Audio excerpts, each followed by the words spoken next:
Paul Queechy.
To the bacon, in the bacon fat, to the bacon, in the bacon fat, all tastes like bacon, fat, and it all tastes like bacon, in the bacon, to the bacon, in the bacon fat, to the bacon, in the bacon fat, all tastes like bacon, and then you put all tastes like bacon, the mince. Why are you putting mince? Because then you've got the girth.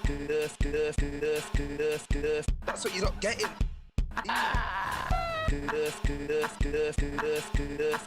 That's what you're not getting, Sam. This is what I mean. You've got the girth. That's what you're not getting.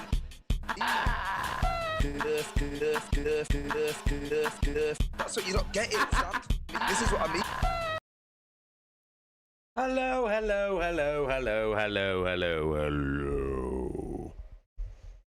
How are we all doing today? My beautiful Queechlings. It's Wednesday. We haven't got a Space Marine to give away, but I just thought we could play marbles for an hour, just for fun. Paul Queechy. Ooh, Paul Queechy. How is everybody doing today? Mortal Kombat, massive love for the resub. 6-month resub, that's amazing. Thank you so much. Huge love, huge love. Who have we got in the stream today? We've got Martin. We've got Mortal Kombat. We've got Owen. We've got Ash. We got From the Lagoon. Amazing. Amazing. I think we got... Hey, Helly, how you doing? We get some music on. Let's find some music. Find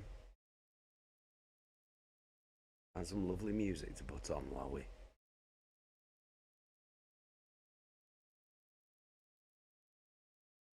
There we go. This'll do. Not had this on for a while, have we? Is it playing? I don't even know if it's on. Right. 1 minute. Uno momento.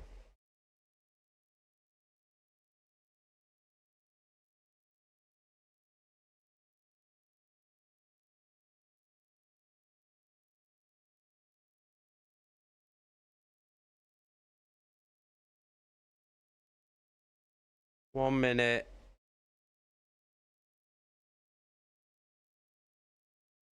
Bloody hell. There we go. Crown for king. There we go. How's that music? Is it too loud? Is it too quiet? Let me know.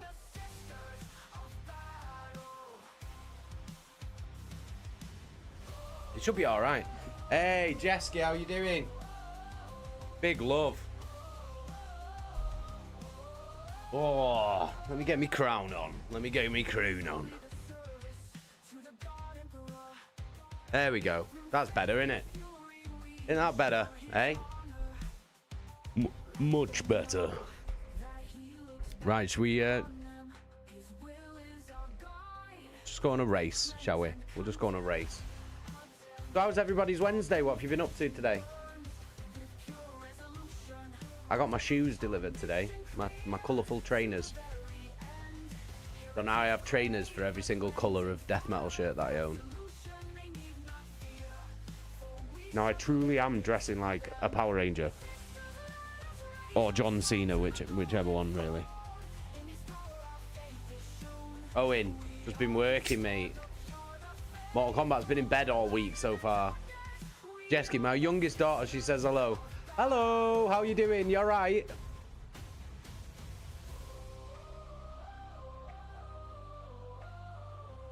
Owen, I feel pretty deflated today, to be honest. Well, I'm not surprised, mate, to be honest. Fucking hell.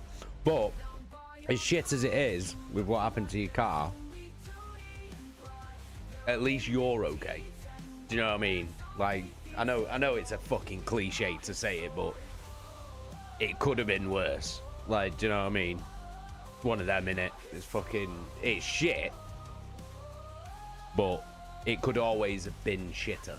Like, so I'm glad you're alright. Do you know what I mean? From the lagoon. I may have just woke up an hour ago at noon. I'm lying. Mortal Kombat, I'm also surviving on an hour's sleep. Monday night was 3 hours. Fucking hell. Yeah, I know how that feels. I know how that feels. To be fair, my sleep's been a bit better though recently. Just, there's nothing you can do about it as well, though, Mortal Kombat. Like, there's nothing, like... It's just one of them things, like, I find. For me, insomnia, it's just like, just can't sleep. And then eventually you will sleep, and then you'll have a big sleep, and then that'll be that. Do you know what I mean? Dumb. It is dumb. But I hope you get some sleep, Mortal Kombat. I really do.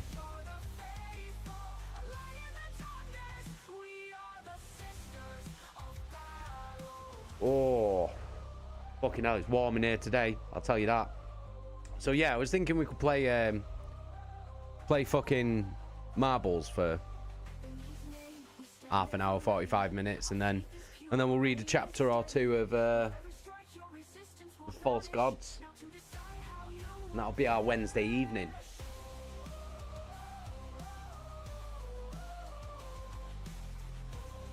Yeah, Mortal Kombat, I'm the same. That's exactly how it works for me as well. It'll be like, I'll have a week of like no sleep. Or just barely any sleep, just at like an hour or two each night. And then it'll creep up, and then say one night on the weekend or whatever, I'll just sleep for like fucking 10 hours. But I'll be like out cold. There'll be no waking me up. Brutal. Fucking brutal.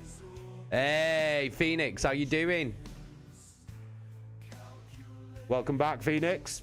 How's your Wednesday been? We're gonna play some marbles. Do you know what? Fuck it. Let's just play a game. Random, baby. Let's go. Let's just get in there. Get in there. How's everyone enjoying the Silent Hill 2 streams? How's that going for everyone? You guys enjoying it? I'm enjoying playing it. It's pretty cool. Hey, Snow! Moderator Supreme Chaka, how are we doing? How are we all doing? How's your Wednesday, Snow? Chaka? What have you been up to today? From the lagoon. I came for the stainage. And I stayed for the German poo tax rants. Exclamation mark play in the chat if you're watching on Twitch. If you're not watching on Twitch, come over to Twitch. Then you can play marbles. Better that way.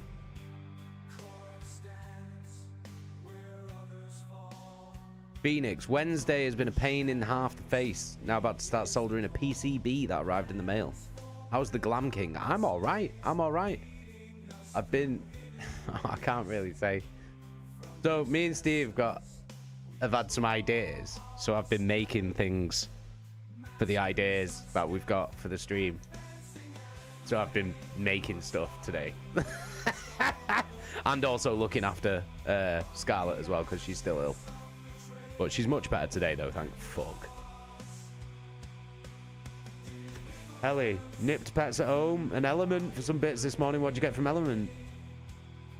Spent the afternoon cleaning all the pets' cages, hutches, chilling at the moment, and knees stopped playing up for now. Good. Good. I'm glad your knee's feeling better. Mine started playing up. My bad knee started playing up today. When I was walking back from school with Loki after I picked him up, I was like, oh, fucking don't start. Fucking piece of shit knee. Pilso Phoenix. I mean Slam King. No, I'll take Glam King, bro. You know what I mean? I'm a glamorous kind of guy. Wash! How you diddling, Wash?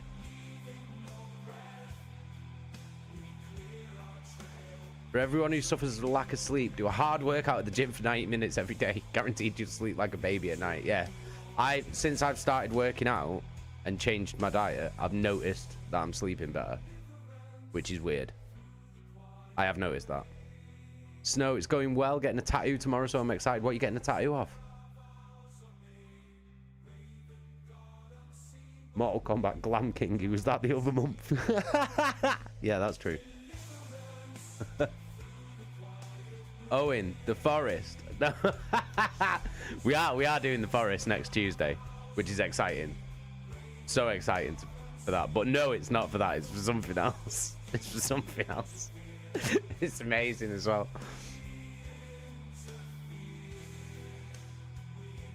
The old Clam King. That's what they used to call me down on the docks.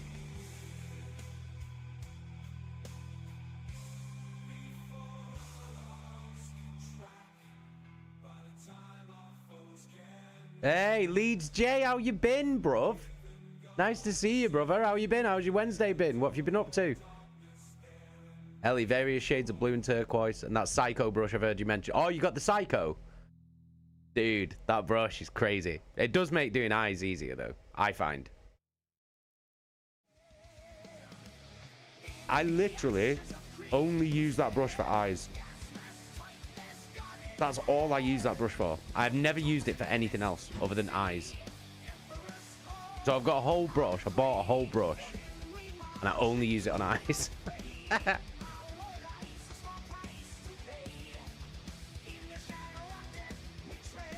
King Snow, my favorite bird, a raven sitting on a skull with an eye in its mouth. Sick. Sick. Make sure you, when it's done, stick a photo of it in the tattoo channel on the Discord if you want. I'd love to see it. Phoenix, so what is this marble game? So this marble game, basically, it's like random. So whoever wins.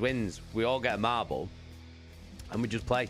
Usually, we'll play it for a Space Marine that I've built and painted on stream, like live on stream. But they've all been won. So and I had Sunday off this weekend. That needed to recharge my batteries a little bit this weekend. So and usually a subscriber will win. or win the marine, and I'll send it off to him. But we're just doing it for fun today. Oh, Leeds J, you're still in work, dude. Flanking from when you ran that Hobson's that one time.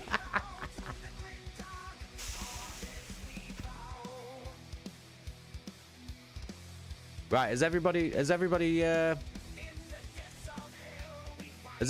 their balls on? We've got 12 balls on the screen. We've got 16 people watching. Snow, a subscriber, aka Chaka. Yeah, she has won twice, hasn't she? Has she won twice? Yeah, she won twice, didn't she? She won a marine twice, and she give one because you can only win one marine. That's the rule. But you can play as much as you want. But if you win and you've already won, then you can give it to someone who hasn't won. Hey, Black Moon, how you doing? Jesky, the fella's posted the toilet for you to review in the Discord. Is that the one with the mirror and the sink in it? I've reviewed it, I think. I've reviewed it. I gave it a 9.5. I did, yeah. I reviewed it. I gave it a 9.5. It's an excellent toilet. An excellent toilet, I would say. Definitely better than the ones in fucking... in Silent Hill, let's put it that way. Jesus Christ. Fucking hell.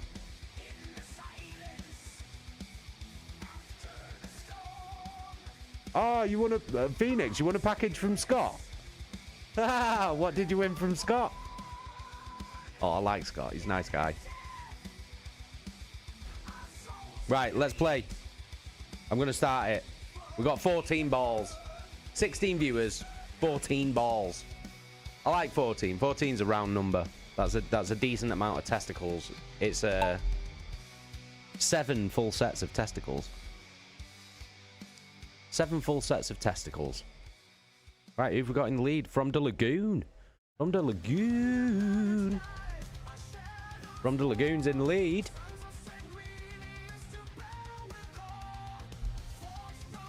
Oh no. No, he's not. Martin's in the lead, I believe. Oh, I think From the Lagoon is. Ooh.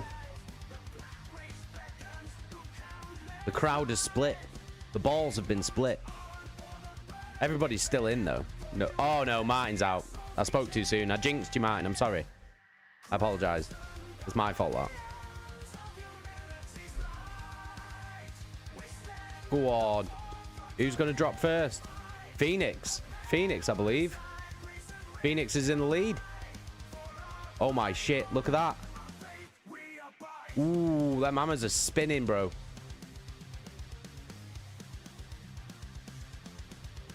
Oh, Phoenix, you're out. Owen's out. Wash is out.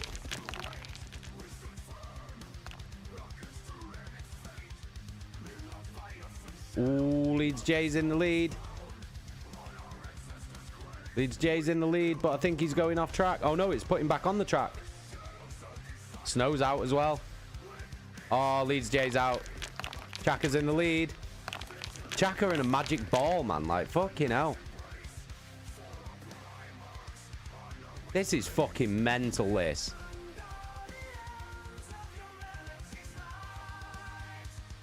Have you, like, hacked the game or something here? Like, what's happening? Chaka's won again. Chaka's won again.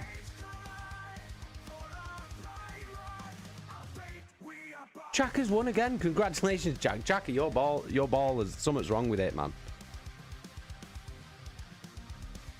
That's crazy. Jesky second. Nossert third. How you doing, Nossert? Ellie fourth. Looks like me coming in fifth. Yeah. Mortal Kombat sixth. From the Lagoon seventh. Can Black Moon finish? Yeah, Black Moon's coming in.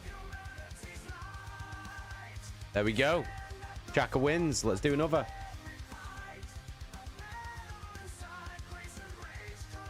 Exclamation mark play in the chat. Chaka. Elderly ball. He's got many years of experience.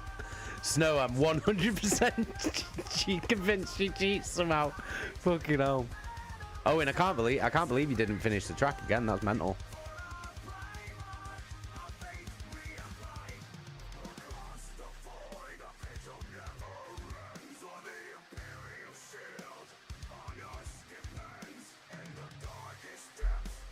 Right, come on. We've all got a will. We've all got a will Owen to finish. He doesn't have to win. He just has to finish. That's what we want. That's what we want from this. Come on, Owen. I believe in you, dude. You can do it, man. We got 10 balls on. We got 17 viewers. We had 14 balls last time. Let's see if we can get 16 balls. I'm not going for 15. I don't want one odd ball out. So someone's either got 3 balls or 1 ball. Would having 3 balls be good though? I mean, biologically speaking, would it be good?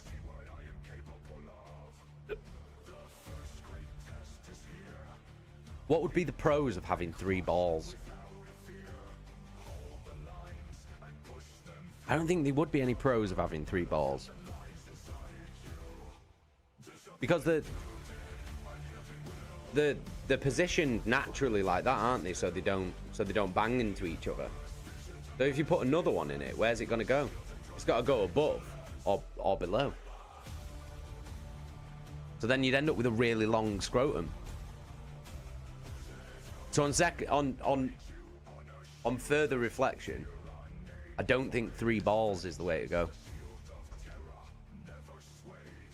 If I'm being honest. Do you know what I mean?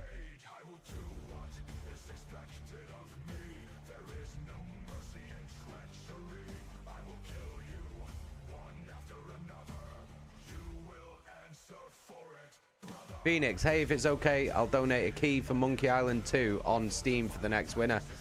Dude, absolutely, yeah, of course you can, dude. That's really kind, man. That's awesome. Nice one, Phoenix, yeah, okay. So, the winner of this gets a Steam key for Monkey Island 2 from Phil So Phoenix. Massive love to Phil So Phoenix. That's awesome. Nice one, Phil So Phoenix. Martin, just think about the extra pain, matey. Yeah, no, that's what I'm thinking of. The weight of it as well in your scrotum. Do your balls weigh your scrotum down, though? Is that what stretches your scrotum? Is that a thing, or is that not a thing? Yeah, you would crush it when you sat down. It'd be like having 2 penises. Do you know what I mean? Just one above the other. It'd be like, you know, like when you buy a bag of limes from the shop. You know, when it's like a bag of little limes in the shop, and you get it from the supermarket. That's what it would be like.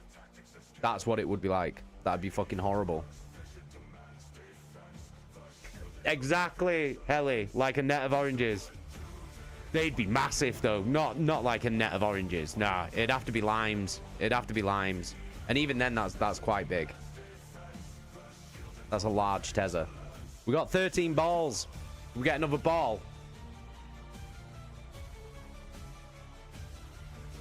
Someone's going to win Monkey Island 2, courtesy of Phil So Phoenix. Yo, Chaka with the gift sub. Amazing. Thank you so much. Phil So Phoenix, you are subscribed, courtesy of Chaka, the moderator supreme. Beardy. How's Beardy doing?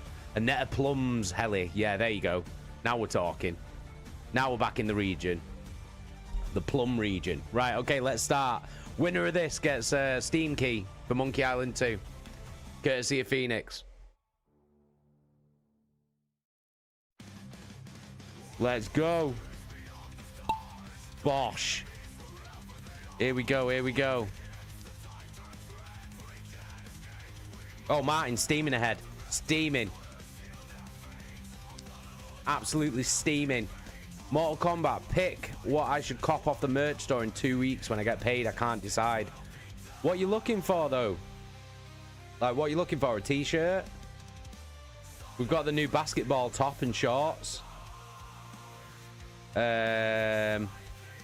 Is the water bottle, the mugs. What are you after? I mean, it's getting warm. So the shorts or the basketball top might be decent in this weather.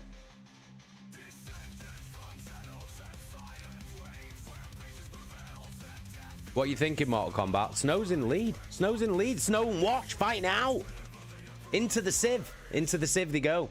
Snow's right through. Snow's out. No, Snow's in. I thought you were going out there, Snow. Right, where's Owen? Come on, Owen. We've got to will Owen to finish this. Snow's in the lead, though. Steaming ahead. Steaming ahead. Oh. Beautifully taken. Beautifully taken. Oh. Oh, Snow. I think that ball that just took you over is like the world record for it, I think. You were beating the world record at one point. Snow. There you go. King Snow 420 is the winner. Congratulations, King Snow. Phoenix. I don't know how you're going to give Snow the Steam code. You could do it on Discord. Snow's in the Discord. You could message Snow in the Discord. Snow's won a Steam code for Monkey Island 2. Courtesy of Philso Phoenix. Lovely stuff. Owen finished. Owen finished. Amazing. No fucking way. No fucking way. That's amazing. Finally finished, Owen. There you go. Phoenix is going to message you on Discord, Snow.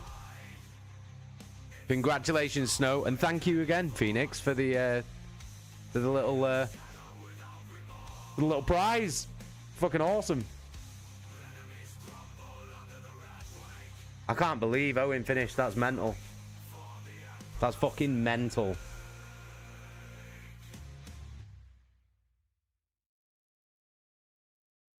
Let's go again. Let's go again.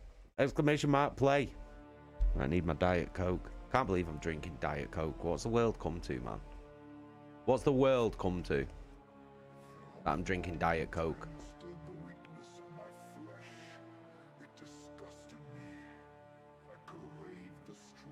What's Snow's name on Discord? 1 minute. Snow, are you still there? That'll make it quicker than me digging through fucking... Hang on. No, I'll just have to go through. 1 minute. I'll open up Discord and look. I think it's King Snow. It might be. I don't know. Is it? I don't know. I fucking think it is.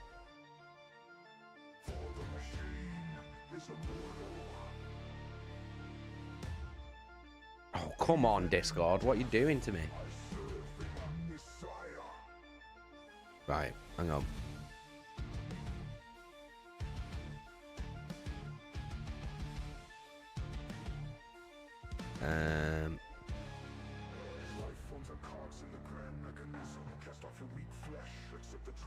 Let's have a look.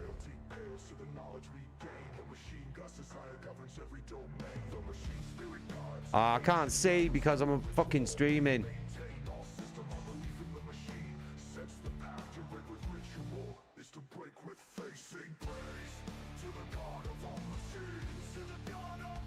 Oh my god, I can't even see it. Snow, King Snow, you still there? Yeah, there we go, King Snow. What's your name on the Discord? So Phoenix can send you the King Snow on Discord. There we go. Lady Dragon coming in with fucking clutch. Do you know what I mean?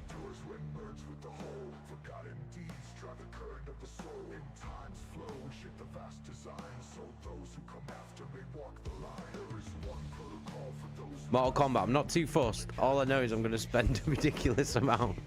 Well, I appreciate that. I appreciate the support, Mortal Kombat. You let me know what you get. And let me know if there's any other merch items. Oh no, Snow, all it was you won.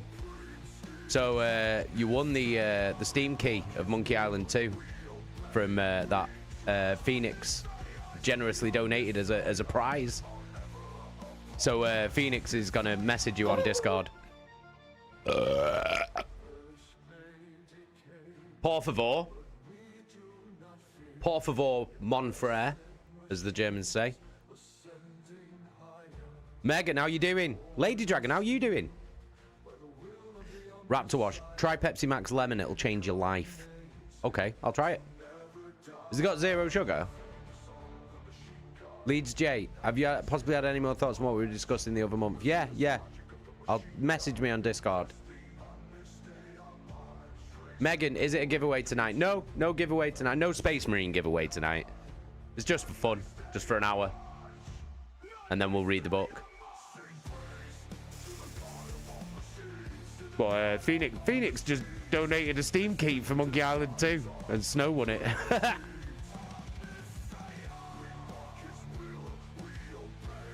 Right, how many balls we got? We got 13 balls. We got 18 viewers. Let's get some more balls out. Get your balls out. We've got 13 balls. That's an odd number of balls. Raptor Watch 0, nada, nil. Sweet. Okay, I'll try it then.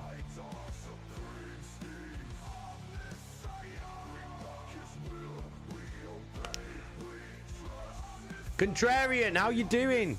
Contrarian coming in with the 14th Tezza. How you doing today, Contrarian? Let's start. Mortal Kombat, gonna head off because I've got a banging headache. Okay, all right. Massive love, Mortal Kombat. I hope you feel better soon as well, and I hope you get some bloody sleep as well. I know that's a killer, so I hope you get some sleep. Never mind, I will not be sleeping. There's a fucking fly buzzing around my room. Do you know what, right? You know, because it's the hot weather and there's like loads of flies about and shit. We have the back door open all day for the cats. So obviously flies just keep coming in willy-nilly. But both the cats are like sick at catching flies. Like proper sick at catching flies. So like it used to really piss me off, and I'd spend like half an hour trying to kill a fly with like a tea towel or whatever. And then but then both the cats have got really, really good at fucking killing and catching flies. It's amazing. It's amazing. Mortal Kombat, have you got a cat?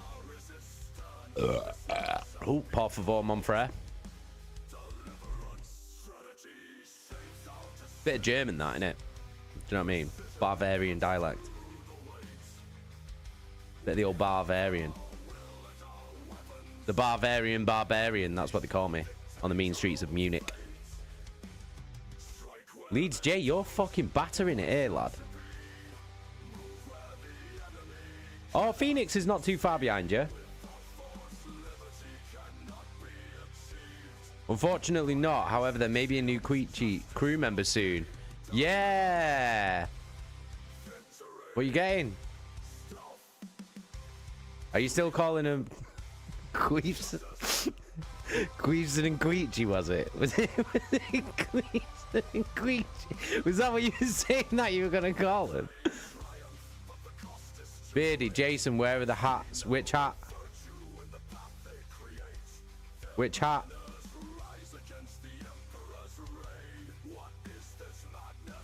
Queechy and Queefson. Come on, Leeds J. Which hats, Beardy? All the hats should be on the merch. Hang on, I'll put the yo, Leeds J's won. Hang on. Should be there. Let me have a look.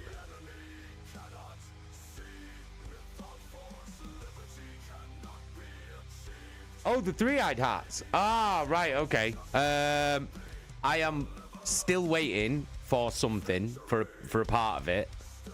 That should be here in the next 10 days. And then I've got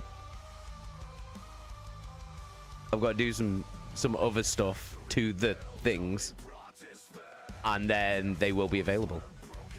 Leeds J, winner. Leeds J about fucking time, just when they're in the giveaway on. Owen finished again. Oh, Jesky didn't finish. Bloody hell. Gore Crusher, how you doing, love? Yeah. Yeah, Beardy, the parts that I'm waiting on should be here in the next 10 days, and then I reckon it might be a week after that, and then the whole thing will be complete and ready for sale. Exclamation mark play in the chat, guys. Gore Crusher, Mint J had a great day. Amazing. Why? What did you get up to? Mortal Kombat, this fucking fly is gonna be the death of me. Dude, they do my head in, man. They've been proper pissing me off this week, flies. Well, then the cats do get them, though. You do get them. You just wait for ages. It's amazing. And they're really good at catching them as well. They always catch them.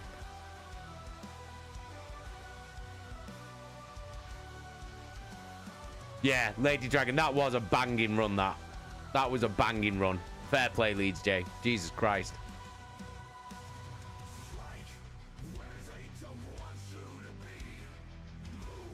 Beardy.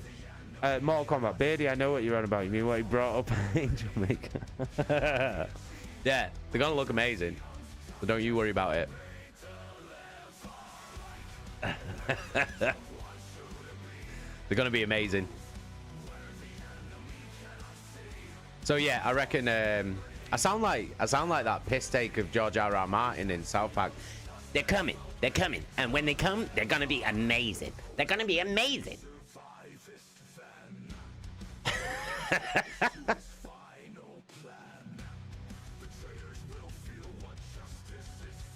Gore Crusher went on a date, and it was lovely. Woo! Oh, that's awesome, mate. Honestly, that's awesome. That's sick. What did you do for your date then? Where did you go on this walk? I feel like I'm quizzing you way too much about it, but I genuinely want to know. I'm naturally nosy. Do you know what I mean? Mortal Kombat, I'm looking at getting rats. First two are going to be called Queechy and Queefson. You lot can pick the other two names. Amazing. Amazing. God Crusher, Slam King got to figure out when we're both free for the Space Marine dude. Oh, amazing. Amazing. Yeah, we'll figure it out. I'll see if I'm free next week sometime. Oh shit, no, the kids are off school, aren't they? Or are they? Are the kids off school next week? I don't know. Maybe. I don't know. I'll figure it out and I'll let you know. You know me. I don't make plans. I just live by the seat of my pants.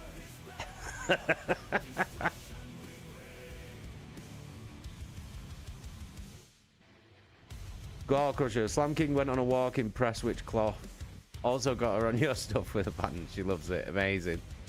Amazing. Gore Crusher, next week is half term. Me littles. Ah, right. Yeah, it is. It is half term. Yeah. Mortal Kombat. Should I say fucking call one of them bum egg? You should absolutely call one of them bum egg. That's well funny. You should definitely call one of them bum egg. Right, we've got 13 balls. We've got 13 balls, guys. Come on. Give us another ball. We've already established that we don't want 3 balls in one scrotum, so we need an even number. We don't want a net of plums, as we established. We don't want a long scrotum.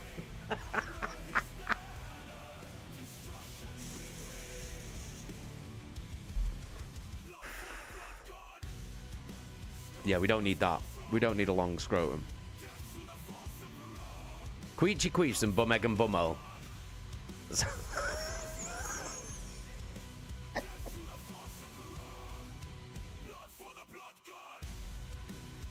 Queechy Queefs and Bum Egg and Bummo. Lovely.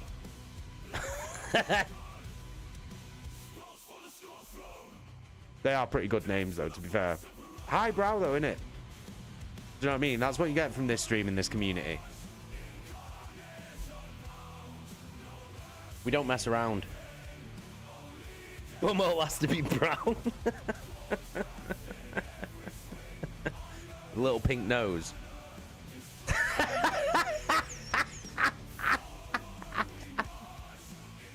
King Snow, who is this band? I'm just realizing this is Warhammer music. So this is, it's a channel on YouTube called The Automatic Singer, and they do AI songs, but they also do original songs as well. And this is their Warhammer 40k playlist.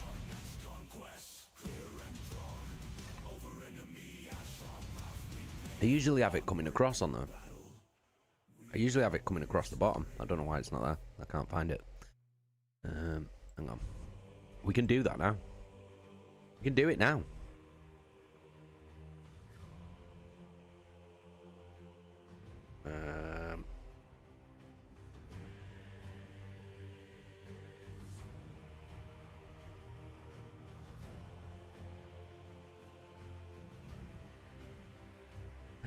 Let's try this. Yeah, there we go.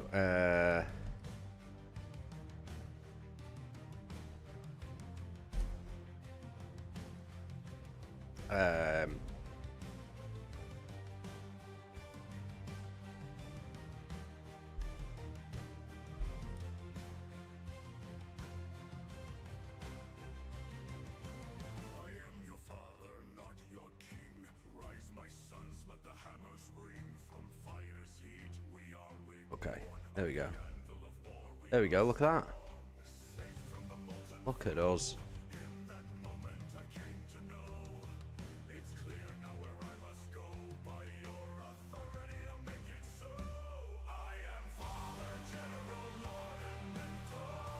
Hang on.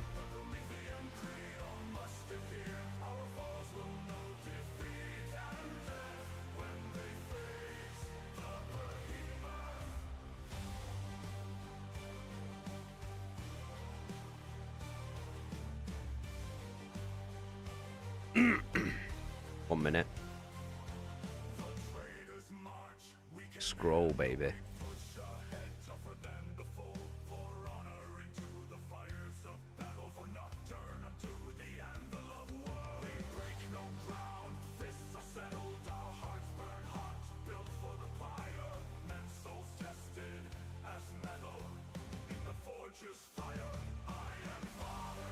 Yeah, man. Look at that. Nailed it. Oh, fucking hell. There we go. Look at this. I'm doing shit on the fly here. Por favor.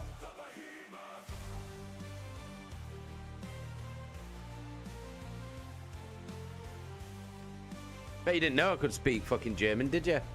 Hey? Bet you didn't know about that. About these mad skills I've got in the pocket.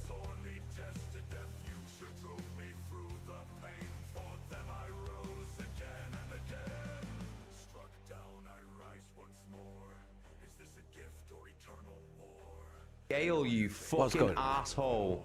Gale, you piece of shit. Mine. Fuck you, Gale. It's fuck what you get, mine, is right what you get when you allow Mr. Jason Evans to influence the young.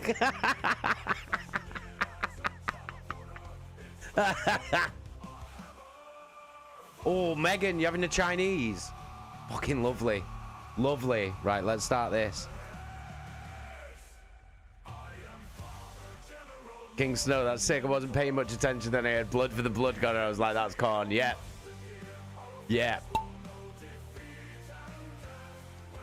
I love this. I know it's AI music and all that shit, but I mean, I don't give a fuck.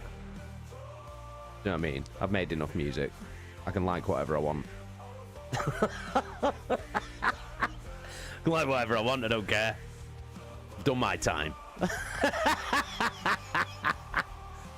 Mortal Kombat, nah, Jason. Imagine though having a dog or a cat and just casually shouting down the street, Liam Queeson, get it right this instant. Same with you, Queechy. You'd have to call them both by their full name though.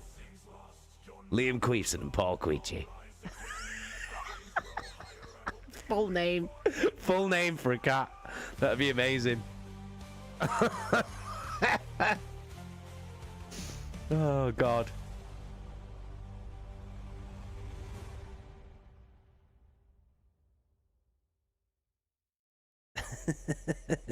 Mortal Kombat.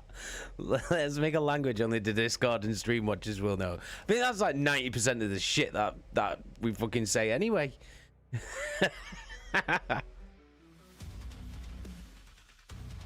Owen, are you out again, dude? Honestly, for fuck's sake, I'm sick of this. Internet had gone down the fucking shitter now too. Oh, I thought your ball had gone. I thought your ball had gone again. I was gonna say you have survived too so far. Gore Crusher coming in with a sneak win, stealing the victory from Contrarian.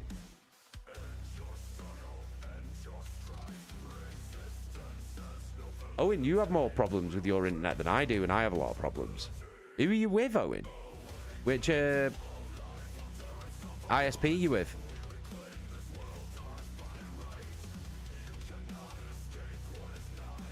Mortal Kombat, nah, because my dad would think I'm shouting him. He's called Paul.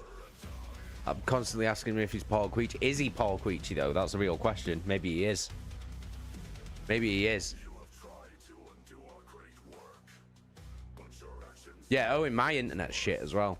And I'm with fucking Virgin, which is supposed to be like super fast, and it fucking isn't.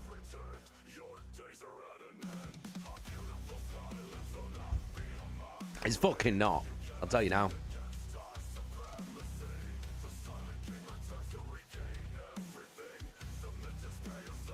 Gore Crusher with the win. Well done. Let's do another one. Slam King, what download speed do you get? Oh, I can't remember. I'd have to check. Let me check. What is it? Speed test. Speed test.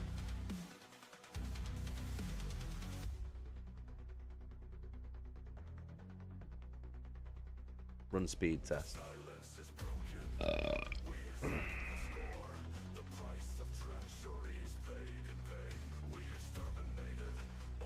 My download speed is 267.9.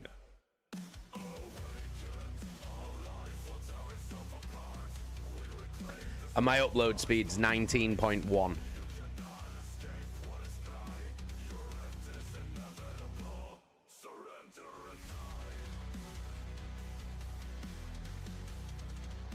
Which isn't bad, but it's just like, it cuts out a lot, if you know what I mean.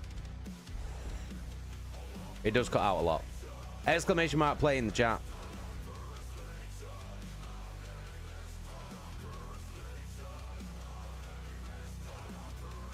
This playlist is literally my most listened to music for like the past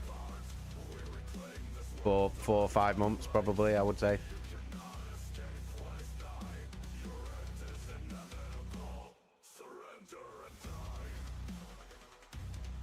Oh, your dad is Scouse in Mortal Kombat.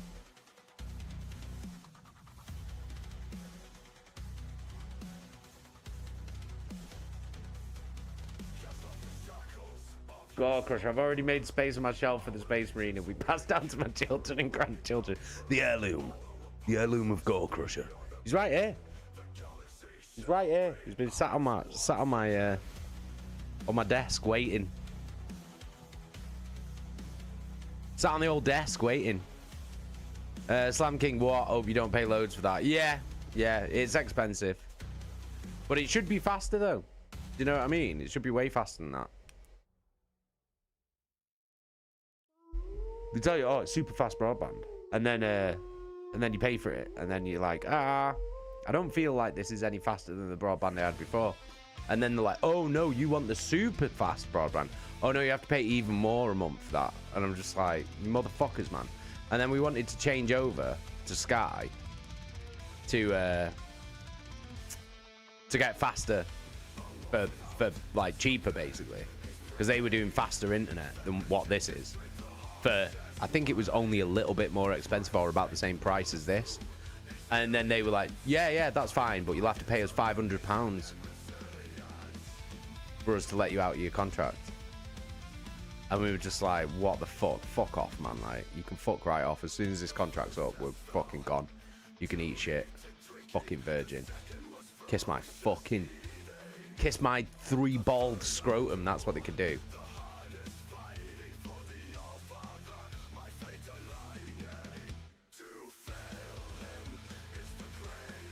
Gonna go next to my little Art the Clown statue. Nice.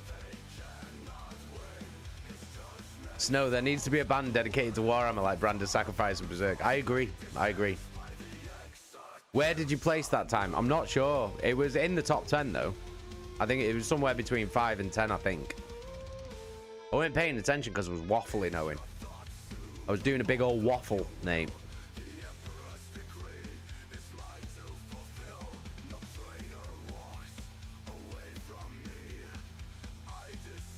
How many we got? We've only got 9 balls. Come on, guys. Oh, we've only got 13. 13 people watching. You did survive 3 in a row, to be fair. Right, we got 10 balls. We got 10 balls. I can live with 10. Let's go. Yeah, you're in. You're in, Gore Crusher.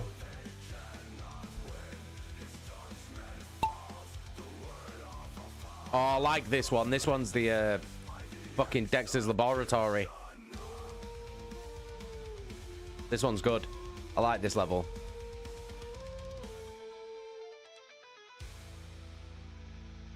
Here we go.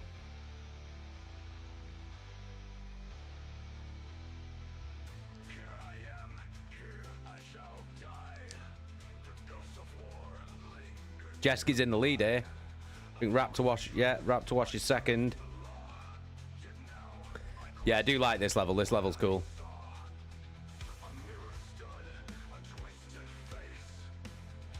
Good level, this one, if I remember.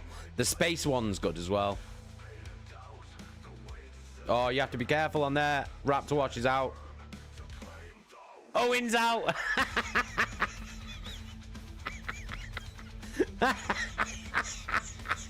I'm out. Black Moon's out. Gore Crusher is out. Fucking hell, Owen. You didn't last long on that one, mate. Fucking hell. Back to regular scheduling. Oh, no. Oh, no. Getting shafted there. Martin's in the lead, though. Down the old neon tubage.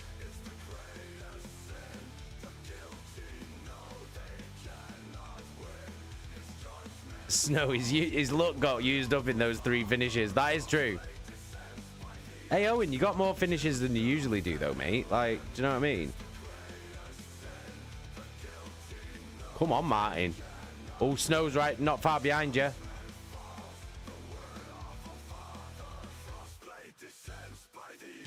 Oh, this might balls you up here, Martin. This might balls you up. No, he took it. Through like a champ. And again, there we go. Martin wins.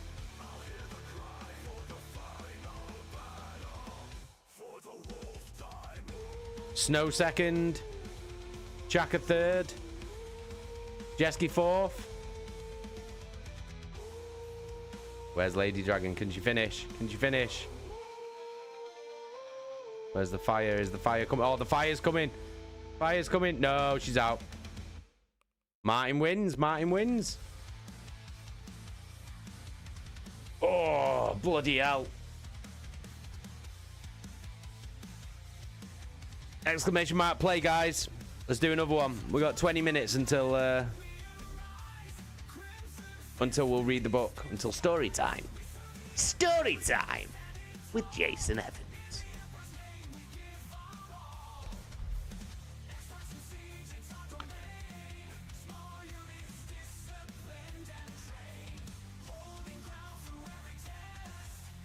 Fucking roasted in there. I got like all the fans on as well. Emperor. It's tune, this one. They're all tunes. I like all of them. Right, we got 6 balls on. We got 6 balls on. We got 14 viewers. Get some more balls on the screen. Whip them out. Rub them on the screen. Don't do that. That's unhygienic. I don't even know what I'm saying. Oh, what's this? The Mir Space Station. Let's go. Yo, what? What's that on the moon? What the fuck's on the moon? Is that a fucking jelly tot on the moon? I have never seen one of them on the moon in my life. It's like a breast implant. What's going on? The fuck is that?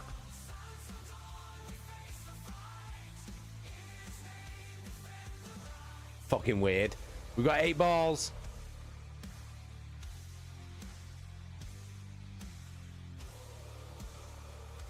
Owen, might just listen to you read the book today. I don't think I'm feeling up to reading. Exactly. Well, that's what it's for, isn't it? And then when you are feeling up to reading, you'll know exactly where we're up to, what page we're up to. You just drop back in there, innit? Do you know what I mean?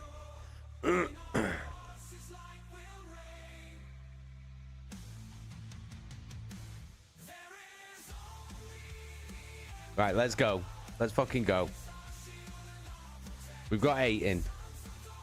Let's get some more games in.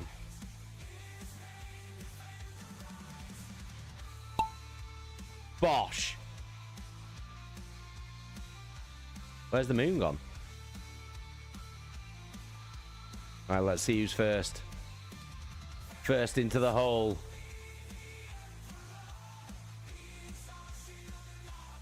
The old space U-bend. Black Moon's in the lead. Black Moon is in the lead.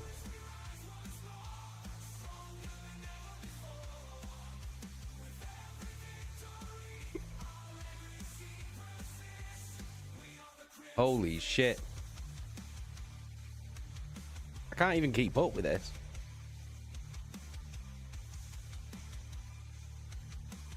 Oh shit, I'm in the lead. I'm in the lead. Oh my god. No, I'm not in the lead. Oh, Black Moon. You just gypped me. Jibbed me to the post. Oh yeah, he's coming back. He's coming back. The comeback kid. Come on, lad. There he is. There he is. Look at that. Kid fucking dynamite. Oh, Snow. Couldn't let me have it, could you? Couldn't let me have it. Couldn't let me have this one win. Oh, guess what? Owen's out. For fuck's sake. Dude, I've never seen a more unlucky marble than yours, Owen. It's mental. Like, it's fucking mental. It's fucking mental, dude. Like, for real. Like, it's actually mental. I've never seen anything like it. Snow wins. Fucking hell. Me in second. Raptor Watch third. Leeds J fourth. Black Moon fifth. Jesky sixth. Martin seventh. There we go. Snow wins. Let's go. Let's do another one. We've got 15 minutes of this. Owen, I swear these performances just are normal. This never usually happens. That's what you're saying, innit? That's basically what you're saying. This never happens. This never happens. It's never happened to me before, honestly.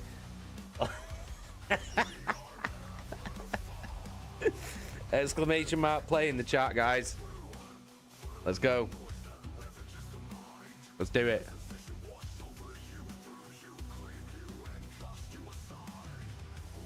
Fucking hell. Mental. Mental. Owen, you've done 3 though. You've done 3 in a row.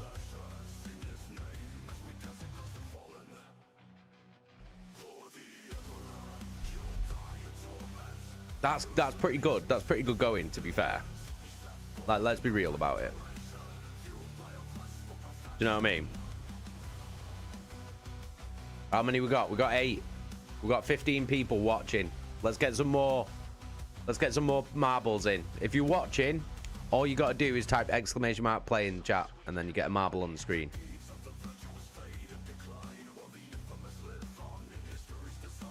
Snow, I have a feeling next Space Marine giveaway, my luck will be all used up. Oh, don't say that, mate. Don't say that, dude. The idea is for everyone to win one, eventually. Do you know what I mean? That's the idea. That's the idea.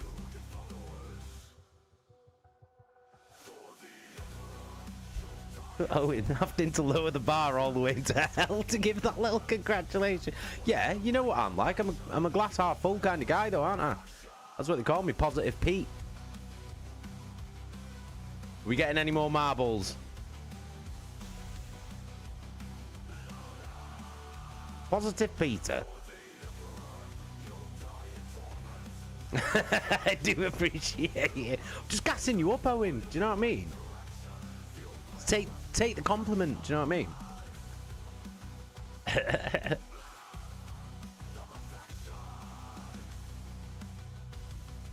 All right, Mortal Kombat. I hope you get some sleep. Yeah, it's Gale in the form of a fly. It's always Gale. Whenever anything goes wrong, it's always Gale. Just know that. Right, let's go. Let's start.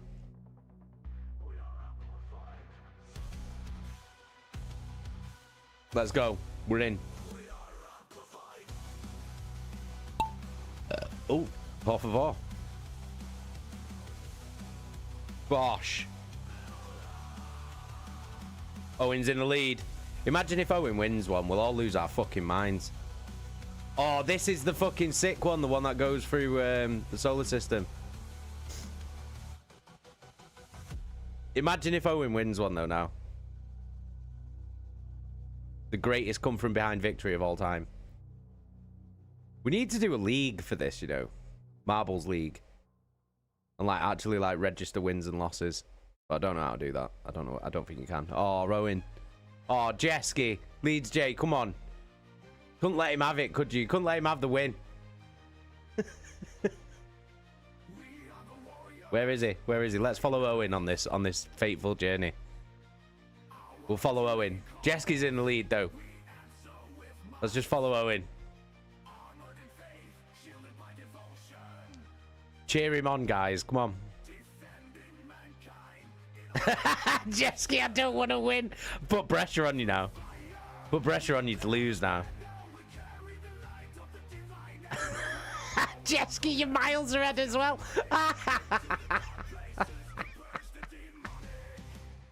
Jesky, there's no way you're fucking losing. You're fucking miles away.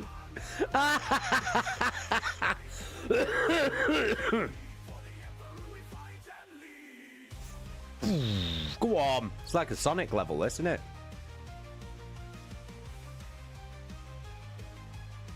Oh, Rowan, you last, bro. It's alright, though. We're sticking with you till the end, dude.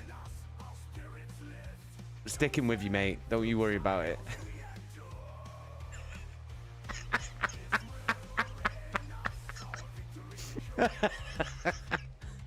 Come on, Owen. Come on. You can do it, Owen. Whoa. Straight down the middle. Look at that. Beautiful. Beautifully.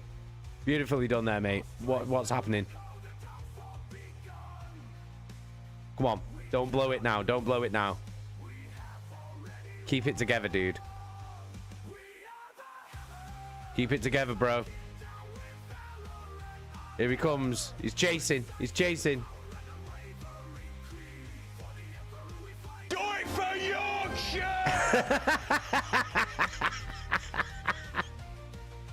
Come on, bro. You can do it. Yeah, there we go. He's got the speed. He's got the speed. You just can't catch up to Martin. Just can't do it.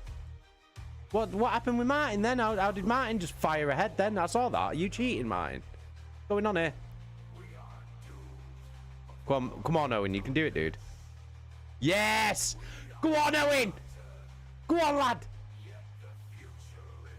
Go on. Go on.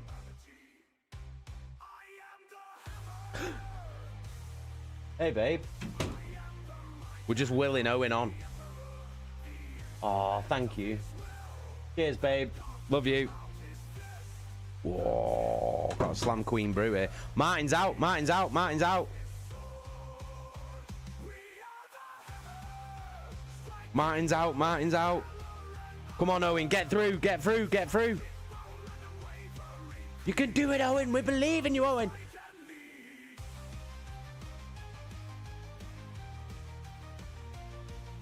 I'm out, I'm out.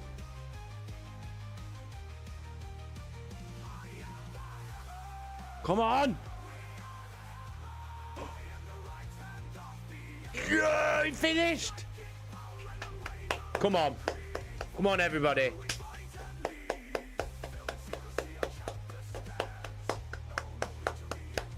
Let's get some fucking congratulations in the chat, please, for Owen. He finished the race. Come on. Let's get some Steagles in the chat. Some celebratory Steagles. Get him in there. Black Moon wins. Black Moon wins. I thought Jesky was going to win that, you know. I thought Jesky was going to win that. Jesky was ahead well far.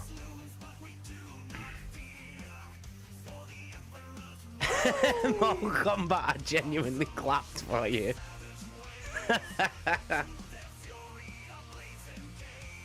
Fucking like.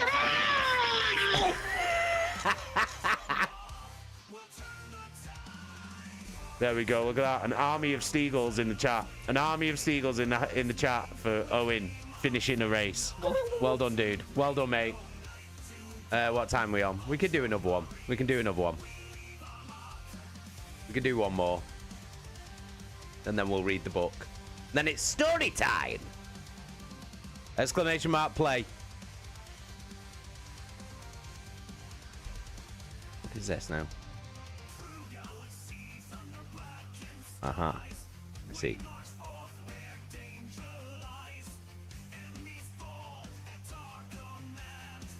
There we go. Right, this one might be the last one of the night. Probably going to be the last one. So everybody get involved. If you're watching, get involved. This is the last game of the night. Oh, that's a good brew, that. Good brew, that. Courtesy of the Slam Queen. Look at that. Look at that fucking mug, eh? Look at that mug. Look at this mug. Double mug. Oh, that's good, that. That's a good brew. That's a good brew, that. Right, we got 10. We got 10. We got 16 people watching. Let's see if we can get some more balls in. If you're watching, if you're lurking, lurk away.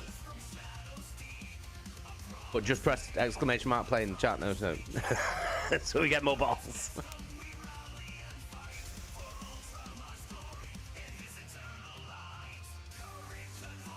Come on, we can do it. We can do it. Right, we got 10. Should we just do it? Should we just do it? Should we just go? Oh, and if you win this one, I swear to God. Like, yeah, the ultimate underdog story. It's like, I feel like I'm watching Rocky.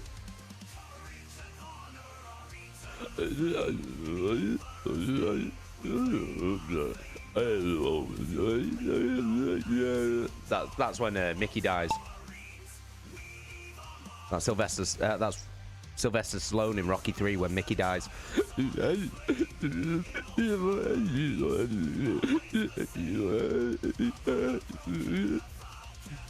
That's what he does. Right. Are we following Owen again? The ultimate underdog story.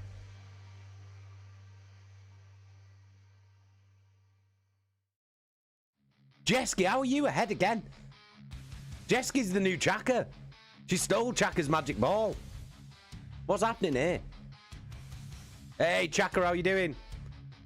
Right, so developments is that basically we're all like willing Owen to win. We're all willing Owen to win one.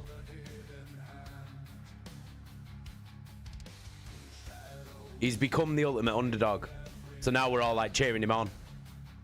But Jesky's having none of it. Jesky's like, no, no, you won't win. Jesky's basically Apollo Creed. The master of disaster. I imagine she's watching this stream, walking around her house, listening to "Living in America" by James Brown.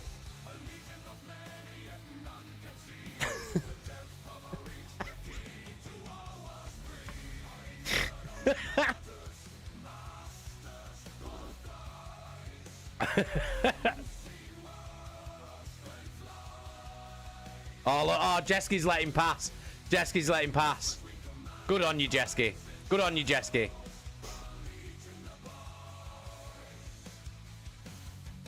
Oh my God, Owen's in second place. King Snow's not letting him have it. He's being Ivan Drago right now. If he dies, he dies. That's what he's saying. No! Owen! No! Come on, Owen! Jeski's out. Martin's out. Come on, Owen! Who was that who just went out then? Lady Dragon's out. Ooh, fucking hell, this is close. Owen's ahead. Oh no, he's not. Shit. Shit. Go on, Owen, come on. Why am I so invested in this? This is mental. This is a scenario that we've like cooked up in our own mind. Oh, Owen, you've been fucked here, mate. You've been fucked. You've been totally fucked here.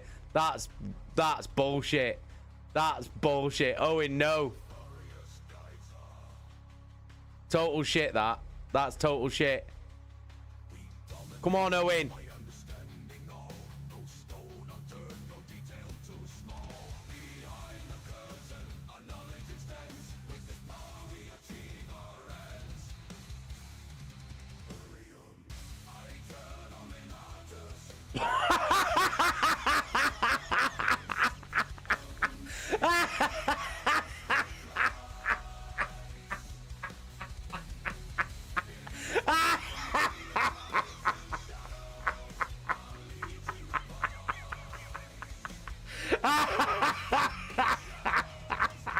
That is fucking outrageous.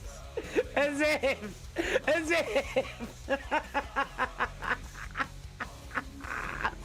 Mortal Kombat was the real Ivan Drago.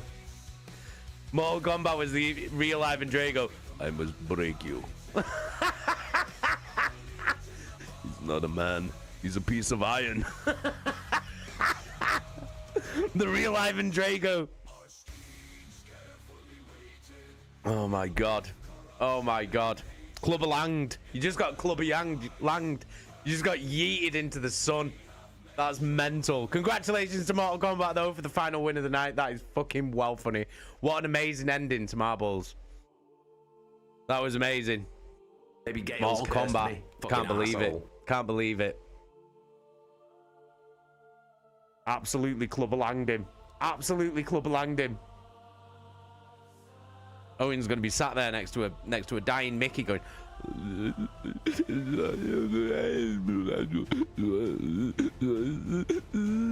Like that. Poor Rocky. Poor Rocky. Shame on you, Mortal Kombat.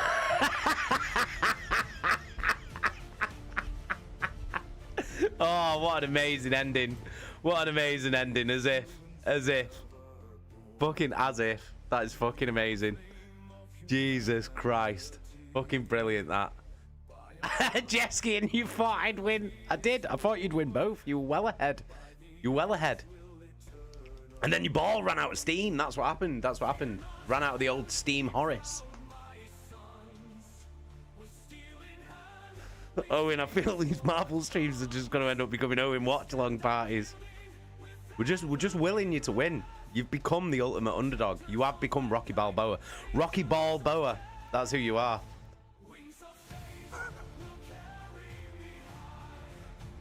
Rocky Balboa. That's you, bro.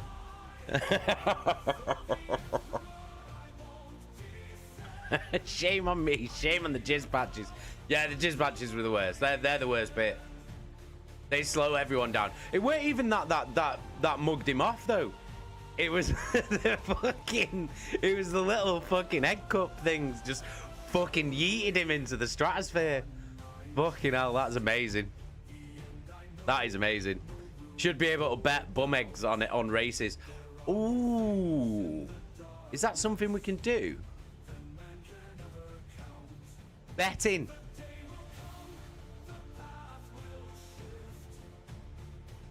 We can. Right, hold on. Betting on. Right, we'll do one more game.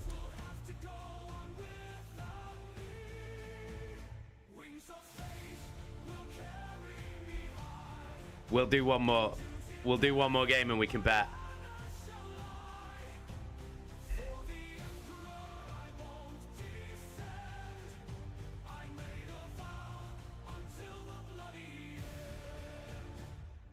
Right, the max bet is 1,000.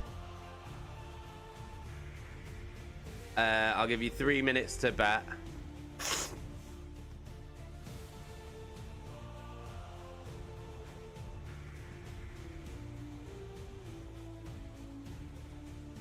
It's not the fall into the dark, no rising high that leaves a mark. Right. So, what we're betting on is Owen winning this marbles race, right? The options are 0 is yes, he will win. 1 is no, he will not win. Right? So let's just do a random track. Right. What if we do a run with only your pal Owen? We can do that after this then. All right, we'll do that after this. Right, okay, so I'm going to start the bet now. You've got 3 minutes to bet. Oh, hang on. Yeah, there we go. There we go. There we go. Yeah, there we go. Now you can bet. You've got 3 minutes. Oh, no, you've got 1 minute for some weird reason. It won't let me fucking... Right, you've got 1 minute to bet. Right, everybody join. Everybody join the game. Exclamation mark play. Yeah, so if you want to vote, if you want to bet, you put, you type exclamation mark bet, space, 0 for yes or 1 for no, space, and then the number that bum eggs that you want to bet. So I'm gonna bet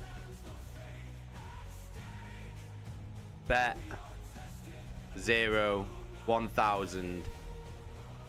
There we go. All right, there we go. Yeah, so that's what I've done. I bet 1,000. The maximum you can bet is 1,000.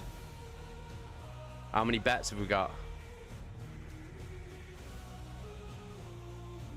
Right, everybody join.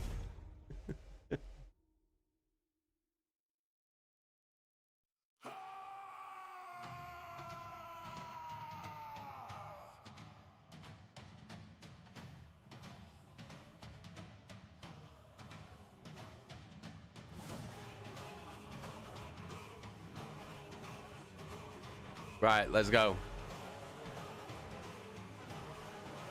Are we ready? How many have we got? We got 10 people in it. You gotta join it. Owen, you gotta join it. Come on, join it.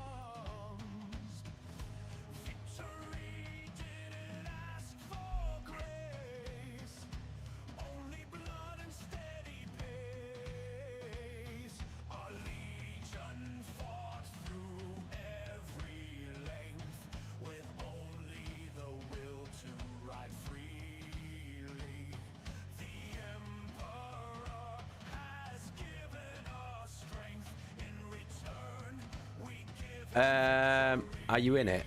Yeah, you are in it. You are in it. Right. Are we ready? Let's go. I don't know how to do the payout after it's done. I guess we can figure that out in a minute.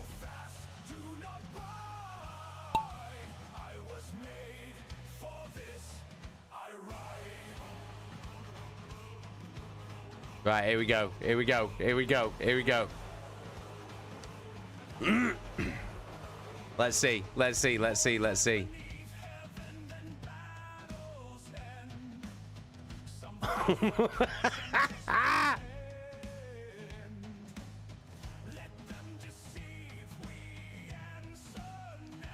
Here we go. Here we go. Here we go. Here we go. Fuck off. Fuck off. Right. Come on. Come on, Owen. Over the speed bumps. Come on. You can do it. Snow's having none of it. Snow's having none of it. Oh, he's took over Snow. Come on, Owen. Come on, lad. Do it for Yorkshire! It's fucking mental. Bosh! Snow's out, snow's out, snow's out. Owen's still in! Fucking come on, lad! Don't be yeeted. Don't be yeeted. Don't get yeeted. No, shut the fuck up. Shut the fuck up. Shut the fuck up.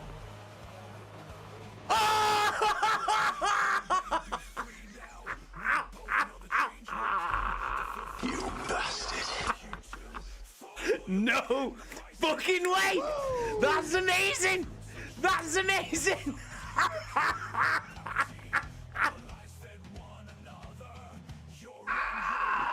No fucking way. No fucking way. That is amazing. That's the best. That's the best thing that could have happened. As if.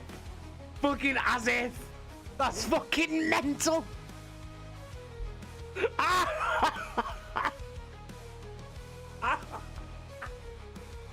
Drink it in, Owen. Drink it in. That is wild.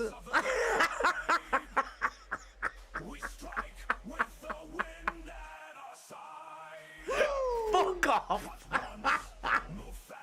That's mental. As if that happened. That's fucking mental. Fucking like. Oh my god. See, he shows up when these bum eggs on the line.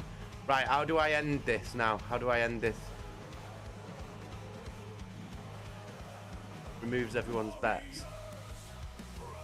But how do I?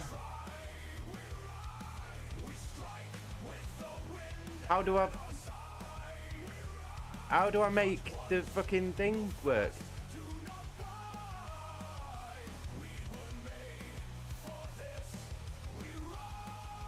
What the fuck? What? How do I do this?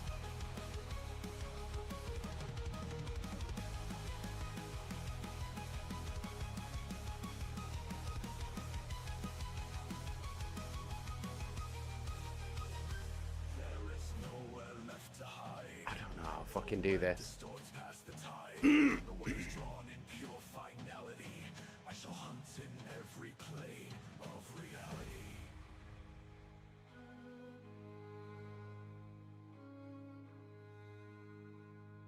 It worked.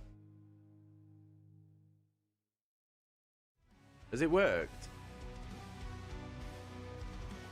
Leeds J just lost 4 grand. And you bet against yourself. Fucking hell.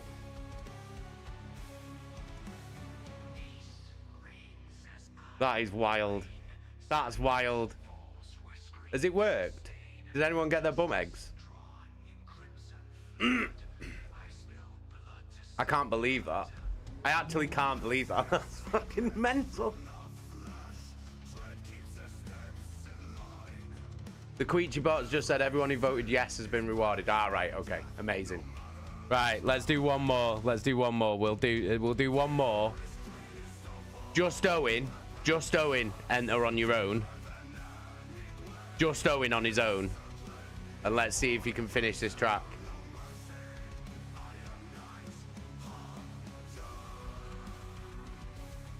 Just Owen on your own.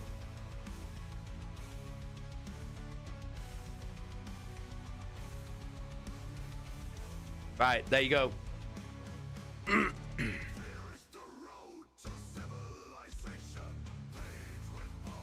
Right, there you go. The maximum you can bet is 1,000. Leeds J, you can't bet 4,000. The maximum's 1,000. Put your bet in again, because it's not took it, because it was too much, Leeds J. Oh, what track is this? What the fuck's that shit over there? What's that shit? What's that over there? That weird green one. Right, can he finish? I reckon he'll finish this. You got to be able to finish this one, surely.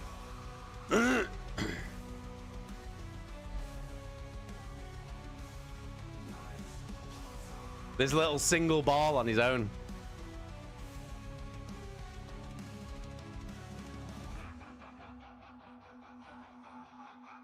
Right, are we ready? Do we start? I'm going to start it now.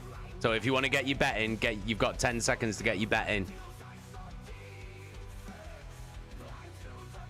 Betting's going to stop in 5 seconds. Right, betting stopped.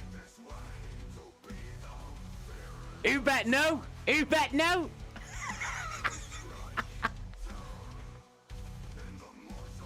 Who bet no?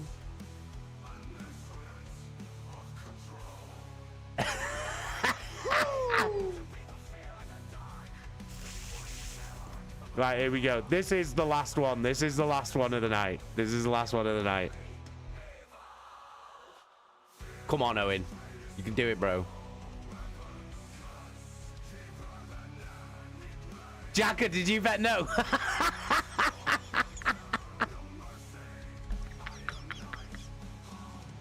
Come on, he can do this. He can do this. He can do this. Come on, this one's an easy one, I think. Jack is a hater. How come that didn't speed you up then when you went over it? Oh, come on, that's some bullshit. Why is it not speeding you up? What's that bumhole? Open this bumhole now. You're not getting the speed ups. That's some bullshit, that. Oh, he's well got this. There's rims on it. There's rims all the way. There's rims on it all the way, dude.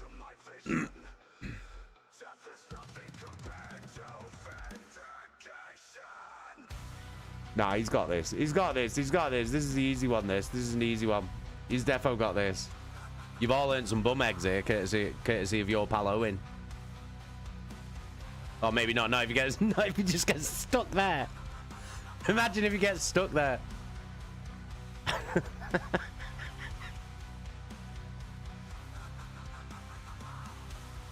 Nah, he's got this one. This one's an easy one, dude. We should have picked a harder one. We should have picked a harder one. At least we know we can bet bum eggs now, though, which is good. Yeah, he's got this. He's done it. He's done it. Easy. He's done it. He's done it. He's done it. There we go. He's done it. Right. Okay. We go. Pick winner. Yes. There you go. Right, now it's worked. Now it's worked properly. Worked properly now. There we go. There you go. Fucking hell. Can't believe that. I can't believe that. I can't believe he won that last race though. That was mental. That was actually mental. That's the funniest fucking thing that could have happened. Jesus Christ. Nah, that one was well easy, that dude. That was well easy. I'll give you the finish, but that was too easy, that one. It was too easy, that one, Owen. The one before though, the fact that you actually won is fucking insane. Like actually mental. Well funny. Fucking hell. Jesus Christ. Fucking unbelievable. Absolutely amazing. I genuinely can't believe you won that. It's too funny. Like, it's actually too funny. Oh, God. Right, hang on.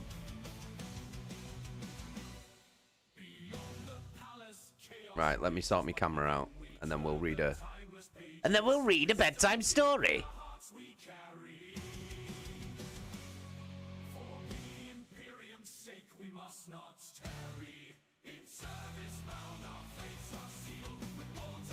Oh, shit. There we go.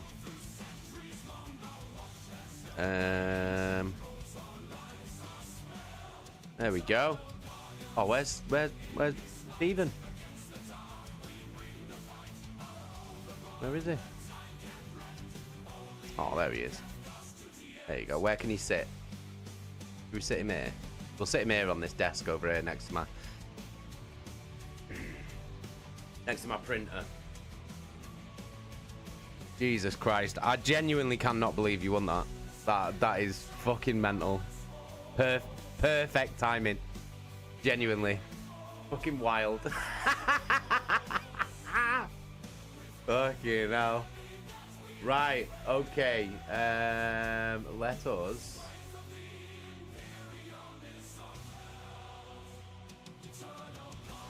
Alright, calm down. Bloody hell. Right.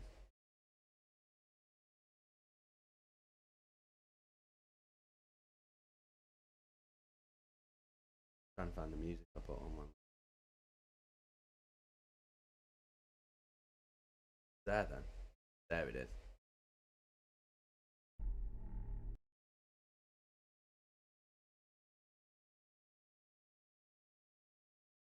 Right, okay. And then we need to change things, don't we? We need to change what this stream is. I'm gonna edit my stream info. Bloody hell, that was funny. That was really funny. Really funny. Oh, Christ. Give me a minute. I can't believe that.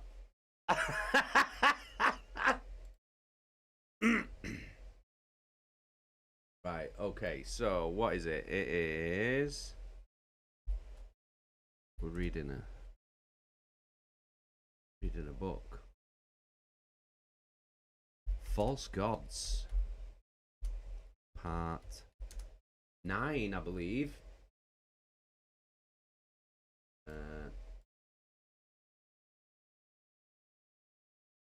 Woo!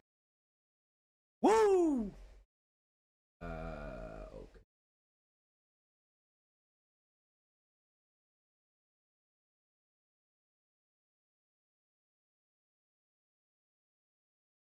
Oh, yeah, hang on 1 minute.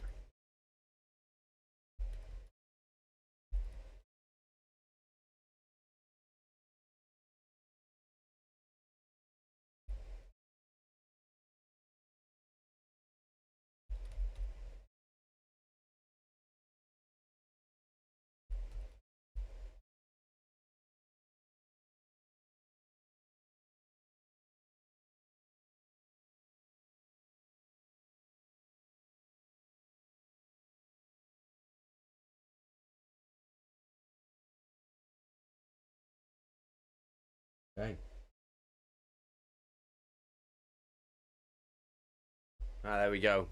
Stream info updated. We are up to date, people. And now we shall enter the universe of Warhammer 40,000.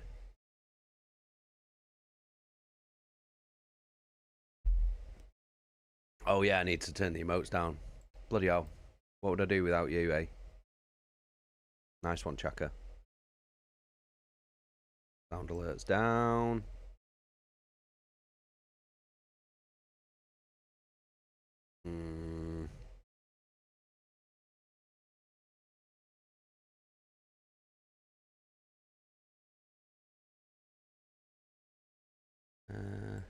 Right, I think that should be quiet enough. Someone give us a queechy in the chat. Let's see how loud they are.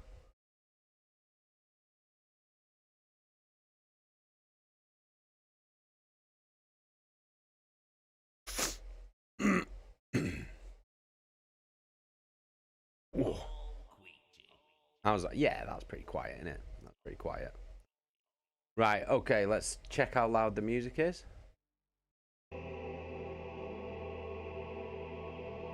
Music's quite loud.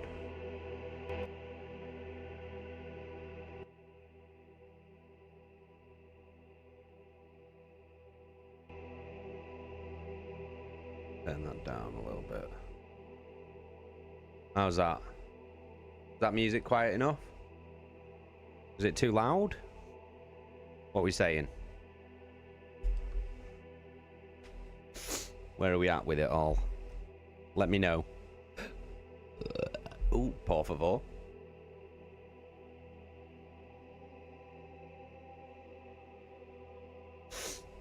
Right. Oh my nose is running a bit now. Fucking hell. All the pollen in the air. Right. Okay. So the music's good. Start from the beginning. All righty then.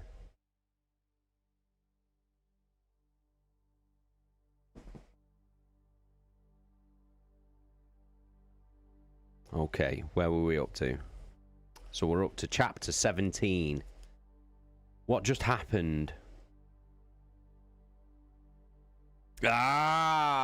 So, right. If you remember, what happened was, so Horus is in the warp, or his consciousness is in the warp, one or the other. We're not sure. And his brother, Magnus, has just turned up. The wolf that was chasing him, shouting his name, was his brother, Magnus the Red.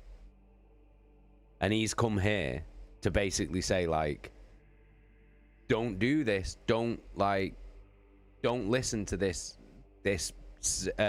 Hasta Sejanus, because it's not what you think.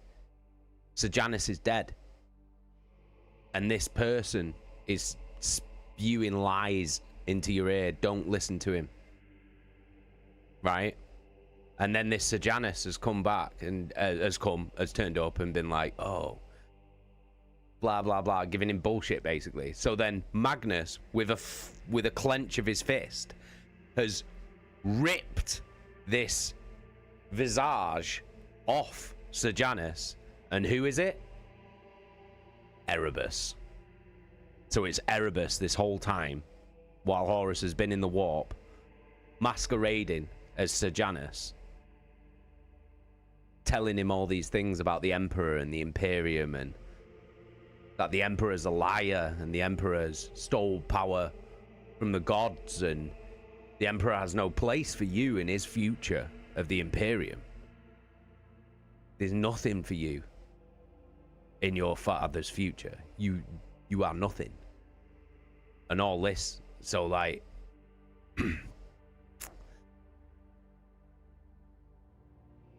so this is where we're at, basically. So Horus is stood there between his brother and Erebus, and they're both telling him different things.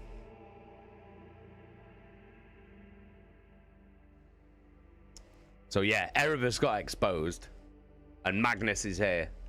Fucking love Magnus. I love Magnus the Red so much. He's one of my favorite Primarchs. All right.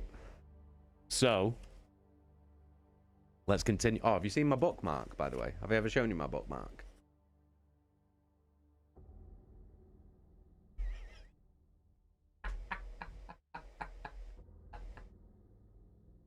That's my bookmark.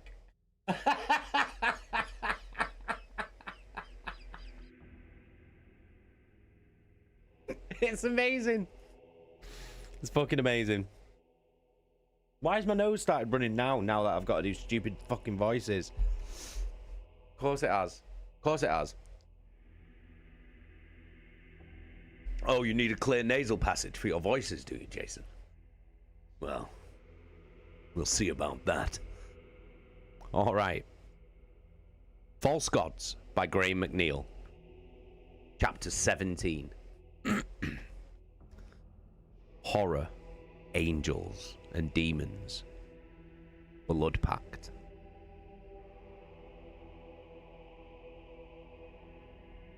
With a compact edit engine tucked under one arm and a sense of limitless possibilities filling her heart, Euphrates Keeler made her way through the stacks of Archive Chamber 3 towards Cinderman's table. The white-haired iterator sat hunched over the book he had shown her earlier, his breath misting in the chill air. She sat down beside him and placed the edit engine on the desk, slotting a memory coil into the imager slot. "It's cold in here, Cinderman," she said. "How you haven't caught a fever, I'll never know." He nodded. "Yes. It is rather cold, isn't it? It's been like this for days now. Ever since the War Master was taken to Davin, in fact." The screen of the edit engine flickered to life, his white screen bathing them both in its washed-out light as Keela flicked through the images she'd captured. She zipped through those she had taken while on Davin's surface and those of Captain Loken and the Mournival prior to their departure for the Whisperheads.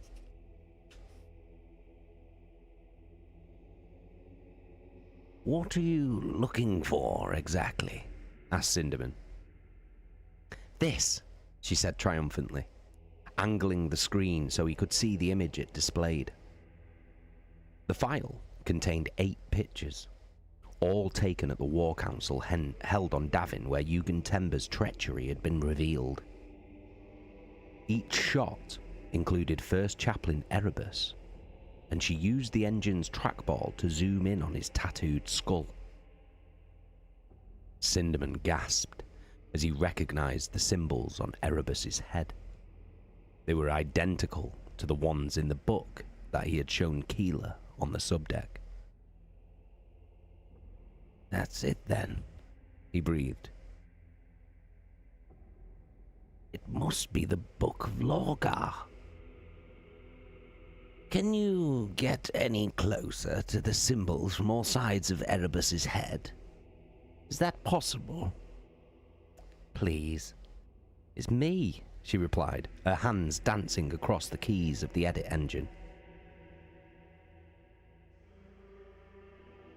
Using all of the various images and shots of the word-bearer from different angles, Euphrate was able to create a composite image of the symbols tattooed onto his skull and project it onto a flat pane. Cinderman watched her skill with admiration, and it took her less than 10 minutes to resolve a high-gain image of the symbols on Erebus's head. With a grunt of satisfaction, she made a final keystroke, and a glossy hard copy of the screen's image slid from the side of the machine with a whirring sigh. Keela lifted it by the corners and waved it for a second or two to dry it, before handing it to Cinderman. "There," she said. "Does that help you translate what this book says?" Cinderman slid the image across the table and held it close to the book, his head bobbing back and forth between the book and his notes as his finger traced down the trails of cuneiforms. Yes, he said excitedly. "Here, you see, this word is laden with vowel transliterations, and this one is clearly a personal argot, though much of a denser polysyllabic construction." Keela tuned out what Cinderman was saying after a while, unable to make sense of the jargon he was using. Carcasey or Ollerton might be able to understand this iterator, but images were her thing, not words. "How long will it take you to get any sense out of it?" she asked. "What? Oh, not long, I shouldn't wonder," he said. "Once you know the grammatical logic of a language, it's a relatively simple matter to unlock the rest of its meaning."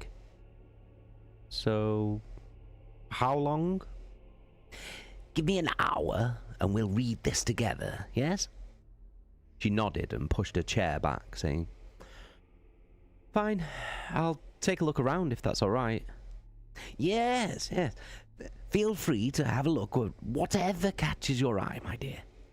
Though I fear much of this collection is more suited to dusty academics like myself."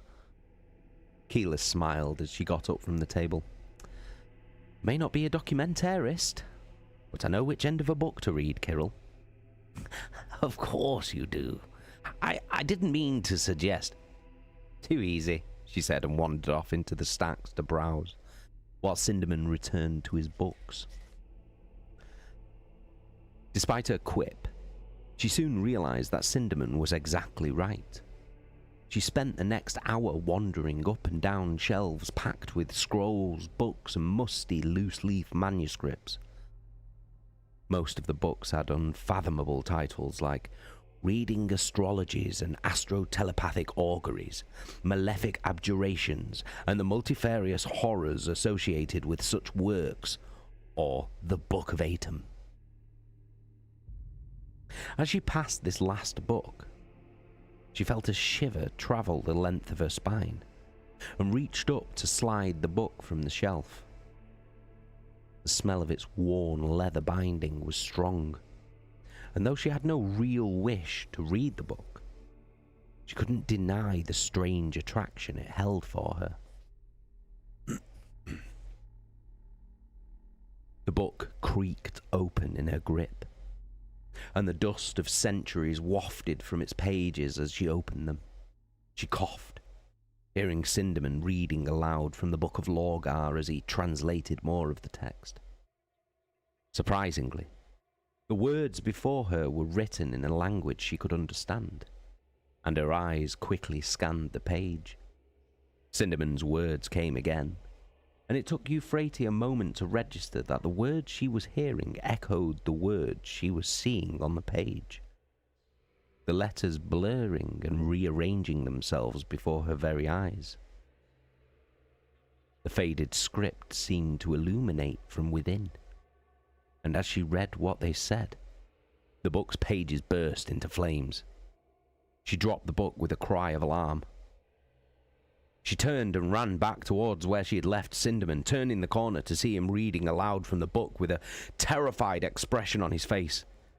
He gripped the edges of the book as though unable to let go, the words pouring from him in a flood of voices. A crackling, electric sensation set Euphrates' teeth on edge, and she cried out in terror as she saw a swirling cloud of bluish light hovering above the desk. The image twisted and jerked in the air, moving as though out of sync with the world around it. "Kirill! What's happening?" she screamed as the terror of the Whisperheads returned to her with paralyzing force, and she dropped to her knees. Cinderman didn't answer, the words streaming from his unwilling mouth as his eyes fixed in terror on the unnatural sight above him. She could tell the same fear that she felt was also running hot in Kirill's veins. The light bulged and stretched as though something was pushing through from beyond, and an iridescent, questing limb oozed from its depths. Keela felt the anger that had consumed her in the months following her attack break through the fear, and she surged to her feet. Keela ran towards Cinderman and gripped his skinny wrists, as the suggestion of a rippling body of undulating, glowing flesh began tearing through the light. His hands were locked on the book, the knuckles white, and she couldn't prise them loose as he continued to give voice to the terrible words within its pages. "Kirill! Let go of the damn book!" she cried as an awful, ripping sound came from above.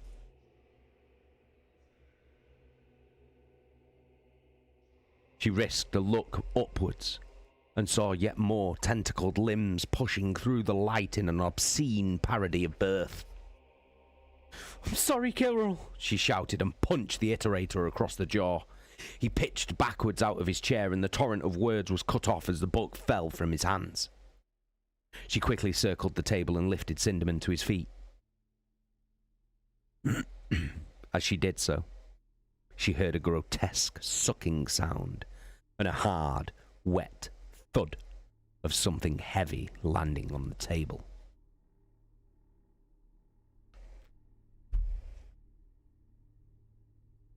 Euphrates didn't waste time looking back, but took off as fast as she could towards the stacks, supporting the lurching Cinderman as she went. The pair of them staggered away from the table as a glittering light behind them threw their shadows out before them, and a cackling shriek like laughter washed over them. Keela heard a whoosh of air, and something bright and hot flashed past her, exploding against the shelves with a hot bang like a firework. The wood hissed and spat where it had been struck, and she looked over her shoulder to see a horror of flailing limbs and glowing, twisted flesh leap after them. It moved with a rippling motion, lunatic faces, eyes, and cackling mouths forming and reforming from the liquid matter of its body. Blue and red light flared from within it, strobing in dazzling beams through the archive. Another bolt of phosphorant brightness streaked towards them, and Keela threw herself and Cinderman flat as it blasted the shelf beside them, sending flaming books and splintered chunks of wood flying. The horrifying monster loped through the stacks on long, elastic limbs, its speed and agility incredible, and Keela could see that it was circling around to get behind them. She dragged Cinderman to his feet as she heard the monster's maddening laughter cackling behind her. The iterator seemed to have regained some measure of his senses after a punch, and once again they ran between the twisting narrow rows of shelves towards the chamber's exit.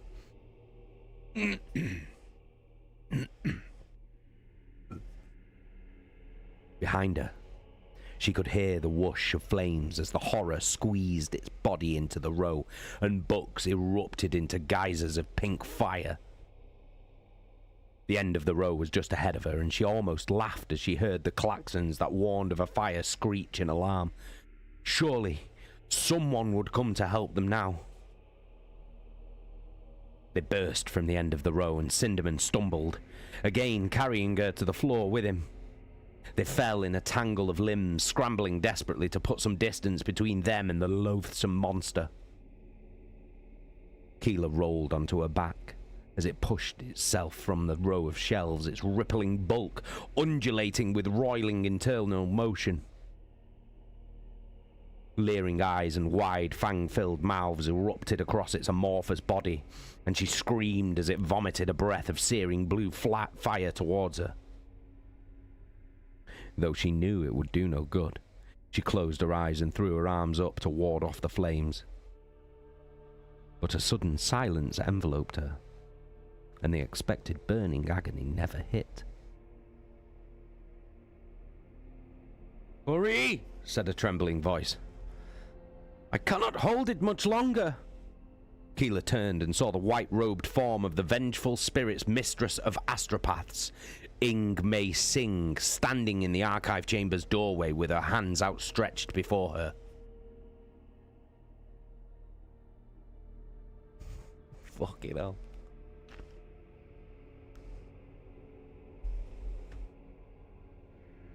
Kicking off. It's kicking off!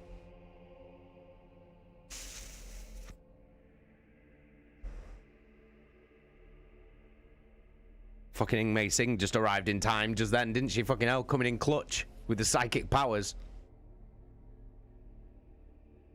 Owen, Jesus Christ.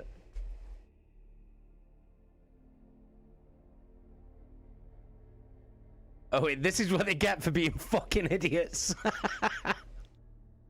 Well, I mean, why would they ever think that a space marine, especially a first chaplain, why would they ever think that there'd be something wrong with the runes tattooed on his head? And why would they ever think that there'd be anything wrong with the Book of Lorgar? A book written by a Primarch. Lorgar's a Primarch. He's one of Horus's brothers, one of the Emperor's sons. Why would they wouldn't think that there's anything wrong with that, would they? Do you know what I mean? But something's definitely wrong with it. So they wouldn't, like, why would they know? Why would they ever think that anything would be bad? It's the word bearers, dude. The Space Marines. The Astartes. Lorgar's a Primarch. One of the Emperor's sons. They can't possibly be anything bad. They would never do anything bad, would they? Erebus and Lorgar, the word bearers, they'd never do anything bad, dude.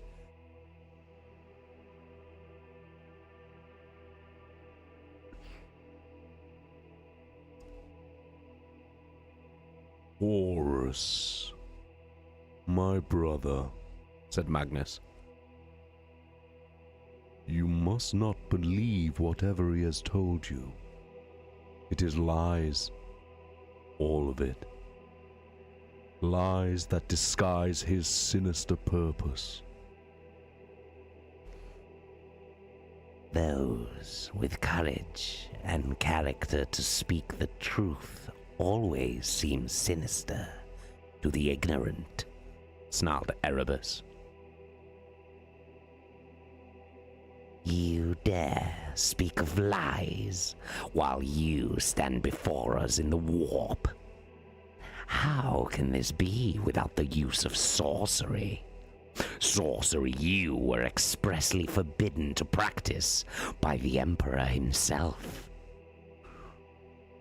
Do not presume to judge me, whelp, shouted Magnus, hurling a glittering ball of fire towards the first chaplain.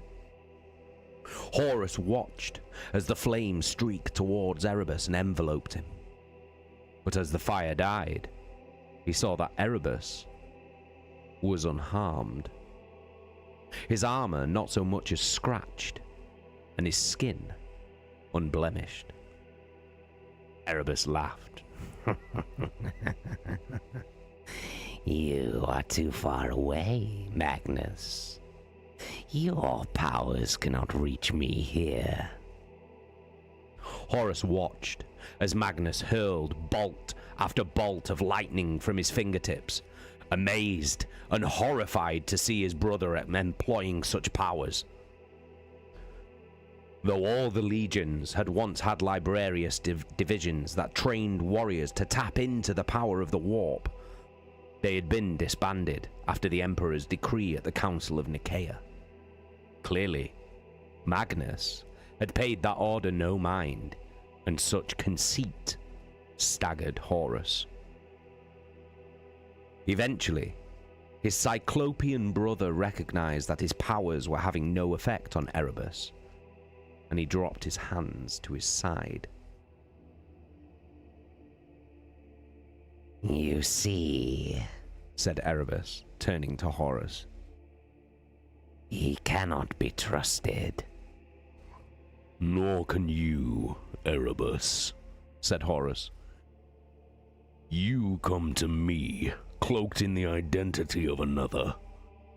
You claim my brother Magnus is naught but some warp beast set upon devouring me. And then you speak to him as though he is exactly as he seems. If he is here by sorcery, then how else can you be here? Erebus paused, caught in his lie, and said, You are right, my lord. The sorcery of the Serpent Lodge has sent me to you to help you, and to offer you this chance of life. The Serpent Priestess had to cut my throat to do it, and once I return to the world of flesh, I will kill the bitch for that. But know, everything I have shown you is real. You saw it yourself, and you know the truth. Magnus towered over the figure of Erebus. His crimson mane shook with fury, but Horus saw that he kept tight rein on his anger as he spoke. The future is not set, Horus. Erebus may have shown you a future, but that is only one possible future. It is not absolute. Have faith in that. Sneered Erebus. Faith is just another way of not wanting to know what is true. You think I don't know that, Magnus? Snapped Horus. I know of the warp, and the tricks it can play with the mind. I am not stupid. I knew this was not Sejanus, just as I know that without a context, everything I've seen here is meaningless. Horus saw the crestfallen look on Erebus's face and laughed. You must take me for a fool, Erebus. If you thought that such simple parlor tricks would bewitch me to your cause. My brother, smiled Magnus. you are a wonder to me. Be quiet, snarled Horus. You are no better than Erebus. You will not manipulate me like this. For I am Horus. I am the War Master. Horus relished their confusion. One was his brother, the other a warrior that he had counted as a valued counselor and a devoted follower. He had sorely misjudged them both. I can trust neither of you, he said. I am Horus, and I make my own fate. Erebus stepped towards him with his hands outstretched in supplication. You should know that I came to you at the behest of my lord and master, Lorgar. He already has knowledge of the Emperor's quest to ascend to godhood, and he has sworn himself to the powers of the warp. When the Emperor rejected Lorgar's worship, he found other gods, all too willing to accept his devotion. My Primarch's power has grown tenfold, and it is but a fraction of the power that could be yours were you to pledge yourself to their cause. He lies, cried Magnus. Lorgar is loyal. He would never turn against the Emperor. Horus listened to Erebus's words and knew with utter certainty that he spoke the truth. Lorgar, his most beloved brother, had already embraced the powers of the warp. Warring emotions vied for supremacy within him. Disappointment, anger, and if he was honest, a spark of jealousy that Lorgar should have been chosen first. If wise Lorgar would choose such powers as patrons, was there not some merit in that? Horus, said Magnus, I am running out of time. Please, be strong, my brother. Think of what this mongrel dog is asking you to do. He would have you spit on your oaths of loyalty. He is forcing you to betray the Emperor and turn on your brother Astartes. You must trust the Emperor to do what is right. The Emperor plays dice with the fate of the galaxy, countered Erebus. and he throws them where they cannot be seen. Horus, please, cried Magnus, his voice taking on a ghostly quality as his image began to fade. You must not do this, or all we have fought for will be cast to ruin forever. You cannot do this terrible thing. Is it so terrible? Asked Erebus. It is, but a small thing, really. Deliver the Emperor to the gods of the warp, and unlimited power can be yours.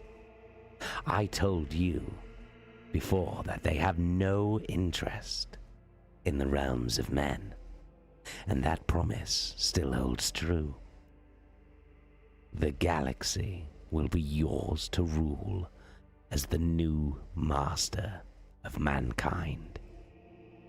Enough! Roared Horus. And the world was silent. I have made my choice.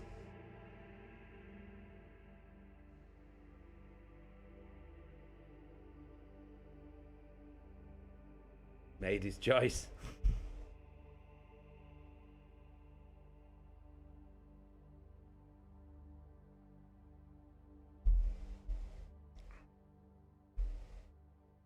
Hey, Terror Trooper, how you doing?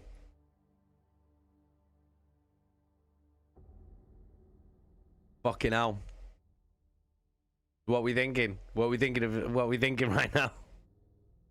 Horus has said that he's made his choice. Magnus has run out of time, and his presence in the warp has disappeared.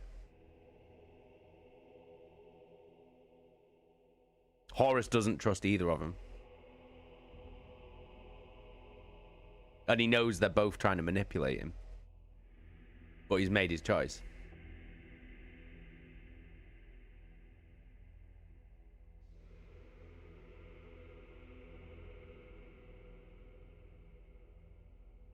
Oh, good ear, Terror Trooper.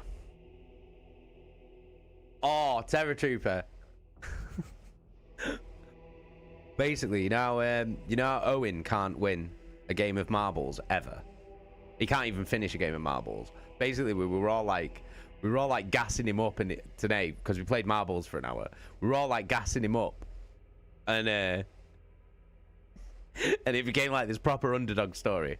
And then I think it was Leeds J who said like, "Oh, can we bet on like, is it possible for us to bet our bum eggs?" And I was like, "Oh, I don't know. I'll have a look." And so I had a look on the Queechy bot, and we can bet bum eggs on things, right? So we were like, "Oh, should we bet? Should we bet on this next one? See if like." And then we betted either yes or no as to whether Owen would win this next thing, bearing in mind that he just constantly fucking goes off track and dies all the time, right? And like we all, like nearly all of us bet yeah, and then we did the race and he fucking won.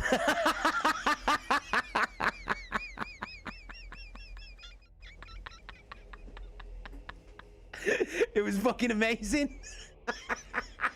It was like the best. It was like the best timing ever. Like it couldn't. Like honestly, like you couldn't make it up. Like there was no way. Like and he fucking won. It was fucking amazing. Fucking well funny. Fucking hell. So good. So good. I couldn't fucking believe it. I literally couldn't believe it. Like fucking amazing.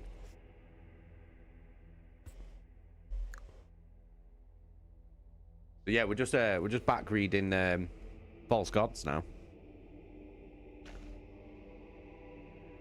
Horus has made his choice. We don't know what the choice is yet, but he said he's made his choice.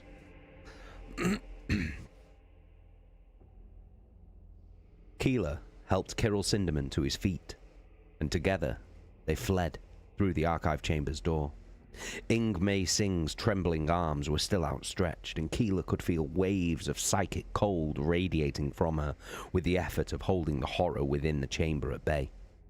"Close the door," said Ing Mei Singh through gritted teeth. Veins stood out on her neck and forehead, and her porcelain features were lined with pain. Keeler didn't need to be told twice, and she dropped Sinderman to get the door, as Ing Mei Singh backed away with slow, shuffling steps. "Now!"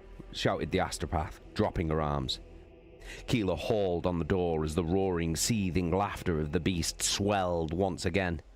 Alarm klaxons and its shrieks of insanity filled her ears as the door swung shut. Something heavy impacted on the other side, and she could feel its raw heat through the metal.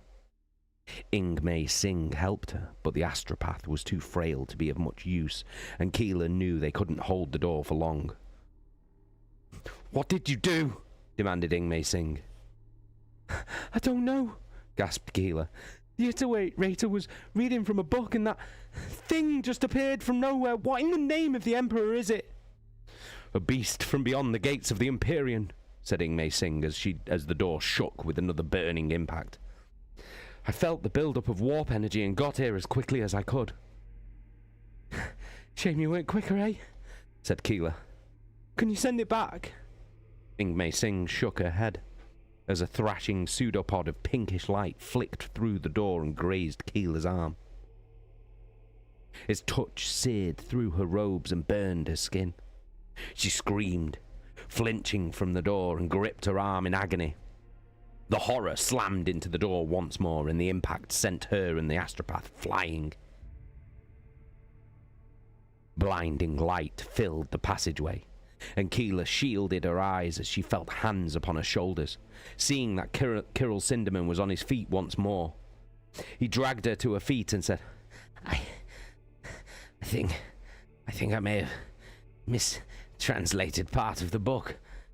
You think? Snapped Keeler, as they backed away from the abomination.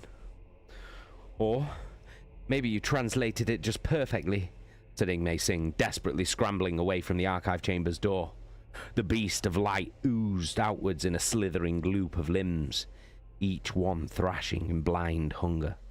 Multitudinous eyes rippled and popped like swollen boils across its rubbery skin as it came towards them once more. Oh, Emperor, protect us, whispered Keeler as she turned to run. The beast shuddered at her words, and Ingmei Singh tugged on her sleeve, crying, Come on, we can't fight it. Euphrates Keeler suddenly realized that wasn't true, and shrugged off the astropath's grip, reaching beneath her robes to pull out the imperial eagle she kept on the end of her necklace. Its silver surfaces shone in the creature's dazzling light, brighter than it had any reason to be, and feeling hot in her palm. She smiled beatifically as she understood with complete clarity that everything since the Whisperheads had been preparing her for this moment. Euphrates! Come on! Shouted Cinderman in terror. A whipping glim formed from the horror's body and another gout of blue fire roared towards her. Keeler stood firm before it and held the symbol of her faith out in front of her. The Emperor protects! She screamed as the flames washed over her.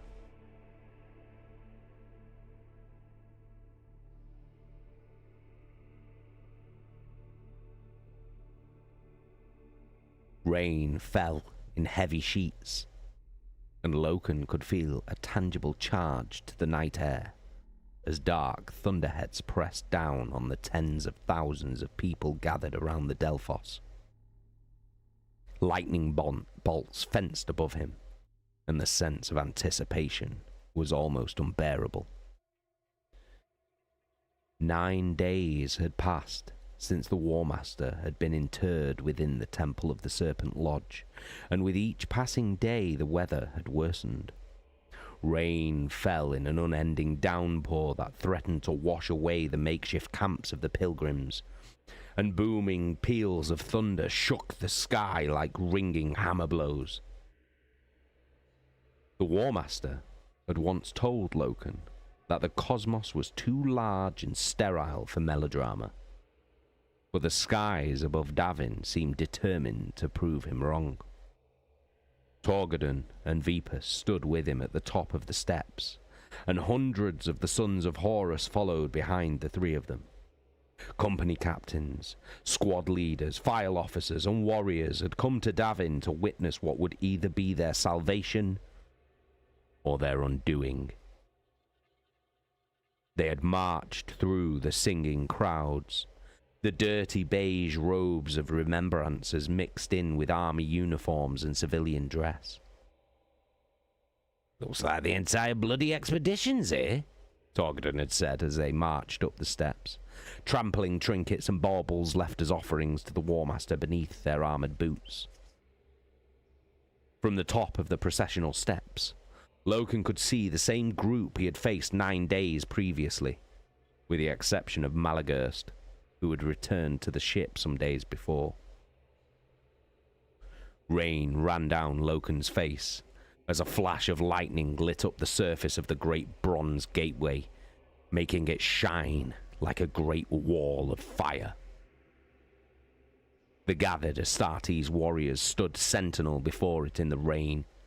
Abaddon, Aximand, Targost, Sedere, Ekadon, and Kyber. None of them had abandoned their vigil before the gates of the Delphos, and Loken wondered if they had bothered to eat, drink, or sleep since he had last laid eyes upon them. What do we do now, Garvey? Asked Vipus. We join our brothers and wait. Wait for what?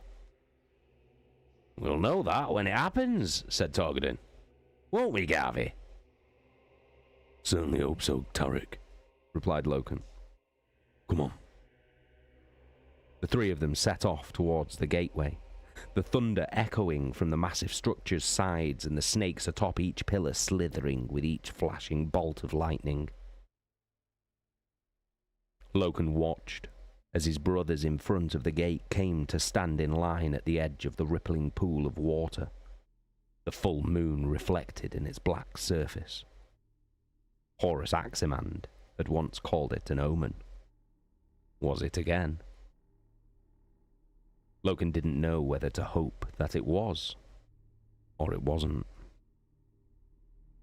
The sons of Horus followed their captains down the wide processional in their hundreds, and Loken kept a grip on his temper, knowing that if things went ill here, there would almost certainly be bloodshed. The thought horrified him, and he hoped with all his heart that such a tragedy could be averted. But he would be ready if it came to war. Are you battle ready? Hissed Loken to Torgadon and Vipus on a discreet Vox channel. Always, nodded Torgadon. Full load on every man. Yeah, said Vipus.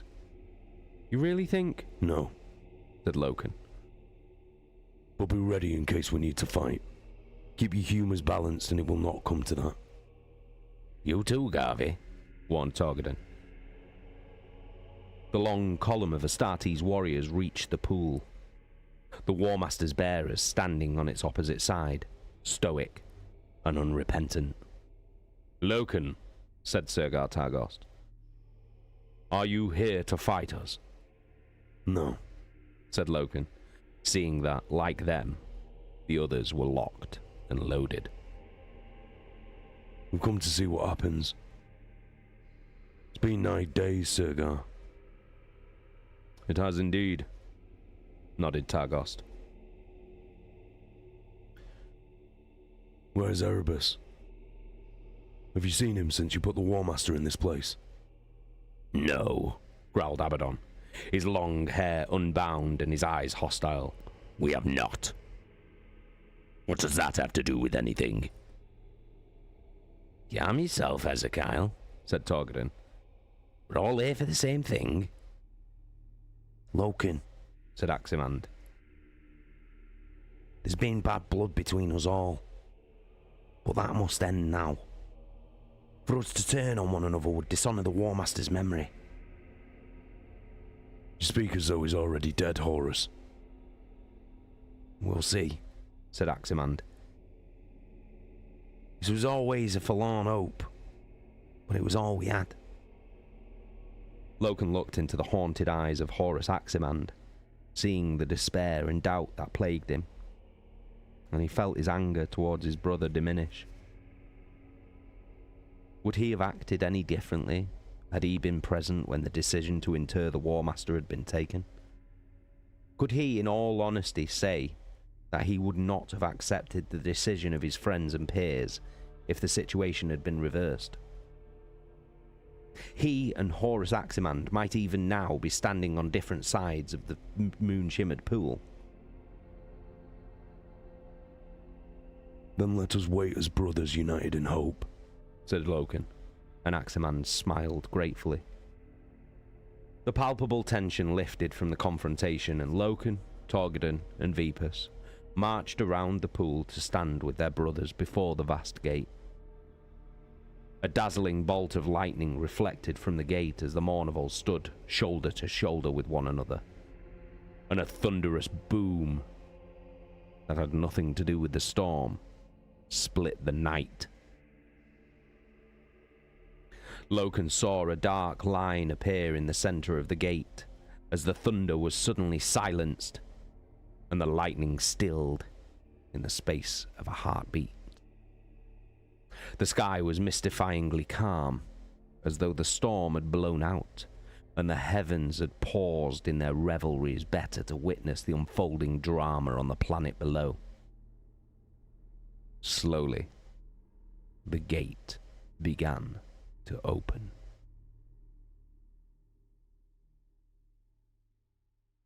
Shit!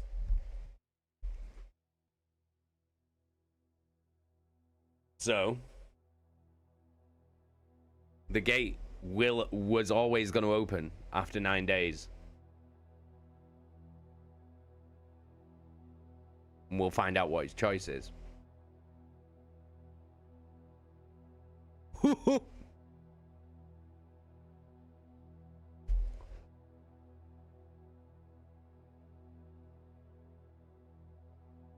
The flames bathed Euphrates Keeler, but they were cold, and she felt no pain from them. The silver eagle blazed in her hand, thrust before her like a talisman, and she felt a wondrous energy fill her, rushing through her from the tips of her toes to the shorn ends of her hair. "The power of the Emperor commands you, abomination!" she yelled. The words unfamiliar, but feeling right. Ing Mei Sing and Kirill Sinderman watched her in amazement as she took one step, then another, towards the horror. The monster was transfixed. Whether by her courage or her faith, she didn't know. But whatever the reason, she was thankful for it. Its limbs flailed as though some invisible force attacked it, its screeching laughter turning into the pitiful wails of a child. "In the name of the Emperor, go back to the warp, you bastard!" said Keeler, her confidence growing as the substance of the monster diminished, skins of light shearing away from its body. The silver eagle grew hotter in her hand, and she could feel the skin of her palms blistering under its heat. Ing Mei Sing joined her, adding her own powers to Keeler's assault on the monster. The air around the astropath grew colder, and Keeler moved her hand close to the psyker in the hopes of cooling the blazing eagle. The monster's internal light was fading and flickering, its nebulous outline spitting embers of light as though it fought to hold on to existence. The light from Keeler's eagle outshone its hellish illumination tenfold, and the entire corridor was bleached shadowless with its brilliance. "Whatever you're doing, keep doing it!" cried Ing Mei Sing. "It's weakening!" Keeler tried to answer, but found that she had no voice left. The wondrous energy that had filled her was now streaming through her, through the eagle, taking her own strength with it.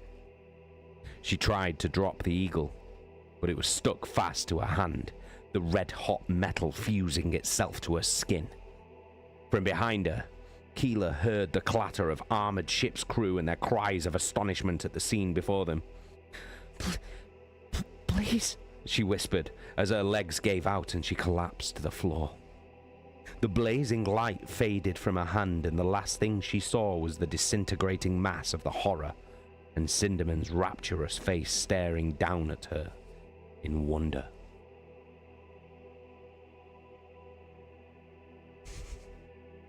What the fuck's going on there?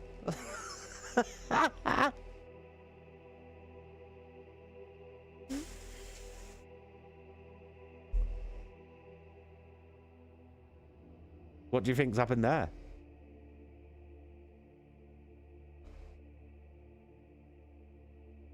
What do you think Euphrates Keeler's just done?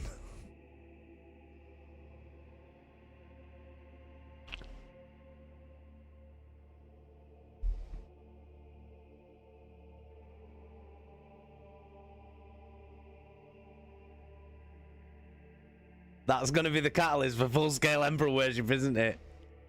Well, I mean, it looks like Kirill Sinderman accidentally summoned something from the warp, and then Euphrates Keeler got rid of it, or killed it, banished it, dissolved it, with her faith in the Emperor.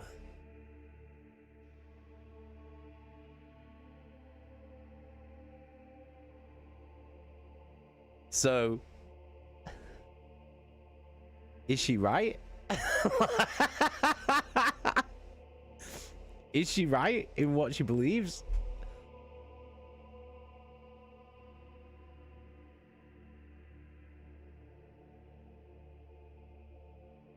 Because something just happened. Because it wasn't like you had a psyker, someone with psychic powers.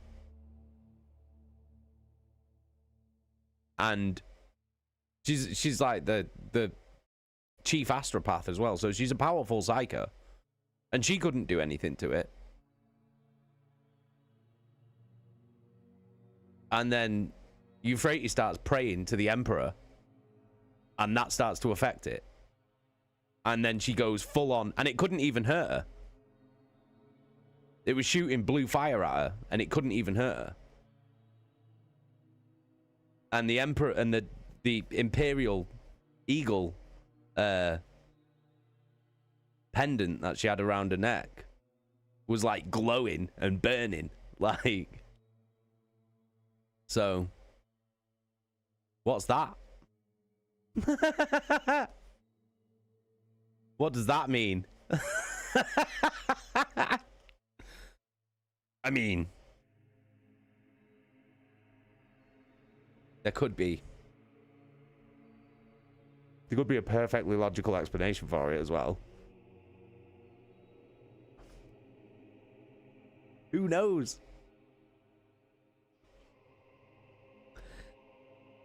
The only sound was that of the gate. Loken's entire existence shrank to the growing darkness between its two halves as he held his breath and waited to see what might lie beyond. The gate swung fully open and he risked a glance at his fellow sons of Horus, seeing the same desperate hope in every face. Not a single sound disturbed the night, and Loken felt melancholy rise in him as he realized that this must simply be the automated opening of the temple doors. The War Master was dead.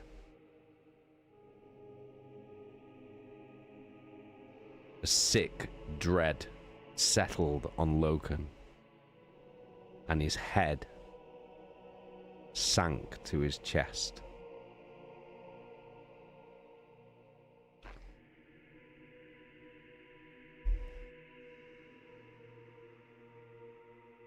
Then he heard the sound of footsteps and looked up to see the gleam of white and gold plate emerge from the darkness. Horus strode from the Delphos with his cloak of royal purple billowing behind him and his golden sword held high above him. The eye in the center of his breastplate blazed a fiery red, and the laurels at his forehead framed features that were beautiful and terrible in their magnificence. The War Master stood before them, unbowed and more vital than ever, the sheer physicality of his presence robbing every one of them of speech. Horus smiled and said, "You are a sight for sore eyes, my sons." Torgadon punched the air in elation and shouted, "Lupercal!" He laughed and ran towards the War Master, breaking the spell that had fallen on the rest of them. The Mournival rushed to this reunion with their lord and master, joyous cries of Lupercal erupting from the throat of every Astartes warrior as word spread back through the files and into the crowd surrounding the temple. The pilgrims around the Delphos took up the chant, and 10,000 throats were soon crying the War Master's name. Lupercal! Lupercal! Lupercal! The walls of the crater shook to deafening cheers that went on long into the night.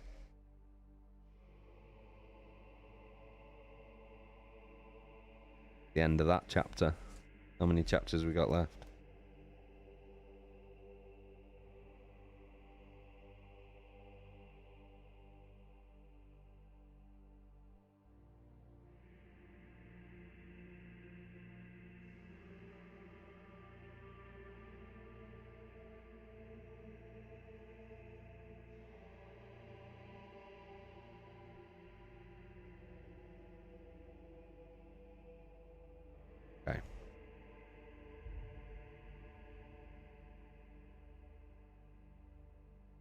I'll read one more chapter tonight. And then we've got 3 chapters left. Hey, Snow, how you doing? Where are we up to? Well, Kirill Cinderman accidentally summoned some kind of entity from the warp on the ship that started tear-arsing around the archives, lobbing fire everywhere. And then Euphrates Keeler managed to kill it or dissolve it or banish it or summit with a prayer to the Emperor and an Imperial Eagle pendant. So that's happened. So that's a thing. And the gates of the Delphos has opened. And Horus is alive.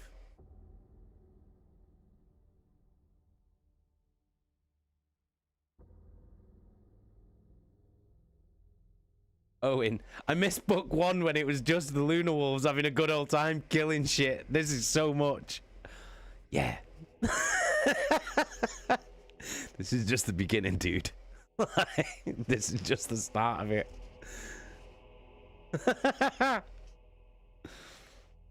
I'll read one more chapter tonight. And then we've got 3 chapters left. Chapter 18. Oh, hang on. Let me have a little bit of a fucking. Let me have a vape break. Let's decompress for a minute while we're here. While we're at just before the next chapter. Let's decompress. Let's have a debrief. Right. What are you all thinking's that going on here? So, obviously the big news is Horus is alive. The gates of the temple have opened after 9 days, like they said it would, and he'll either be dead or he'll be alive. And he's alive. So what do we think about that one? So let's tackle that. There's two things that we need to debrief from that chapter before we do the next one. Horus is alive. What are we thinking?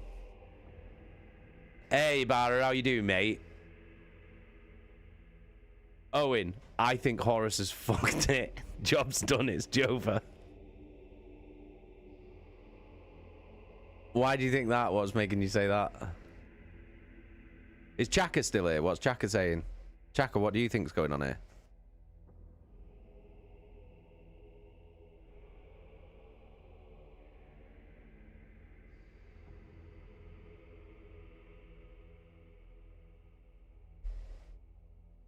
What are we thinking's happening?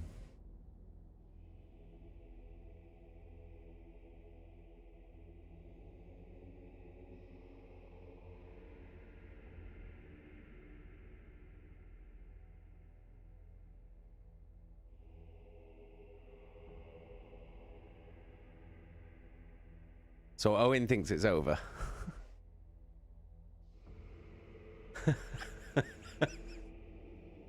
Why do you think it's over? He survived.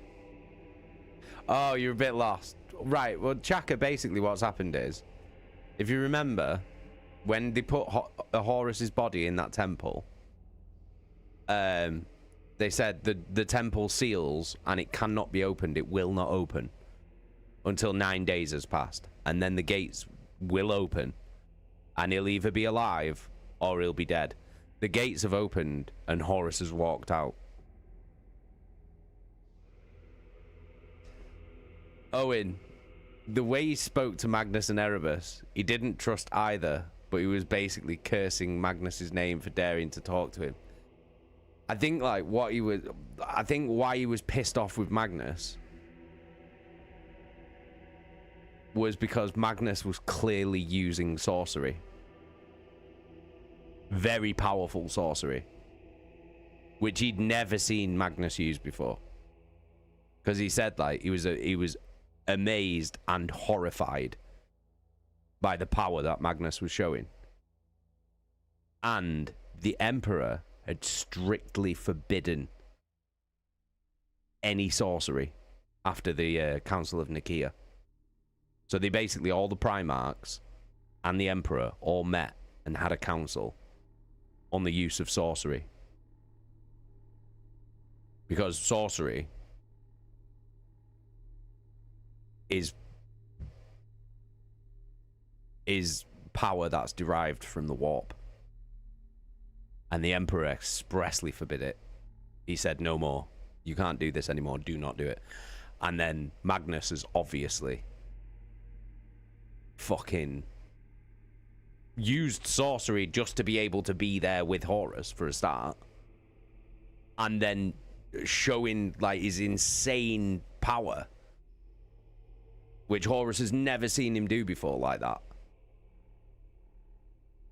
In absolute contradiction of what the Emperor decreed. And doing it just so nonchalantly in front of Horus as well. Horus, the War Master, the Emperor's proxy. And he's just doing that. He's just like, yeah, fuck. Like, it's that defiance that I think had pissed Horus off. Like, the fact that he had the audacity to use forbidden sorcery in front of him. As if it was like, it doesn't matter. And he's like, I am the fucking War Master. Do you know what I mean? It's like, it's the audacity of it that I think pissed him off.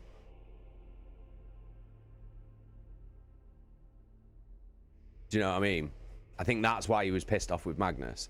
And he's pissed off with Erebus because obviously he's like, you know, he's saying you're both trying to manipulate me.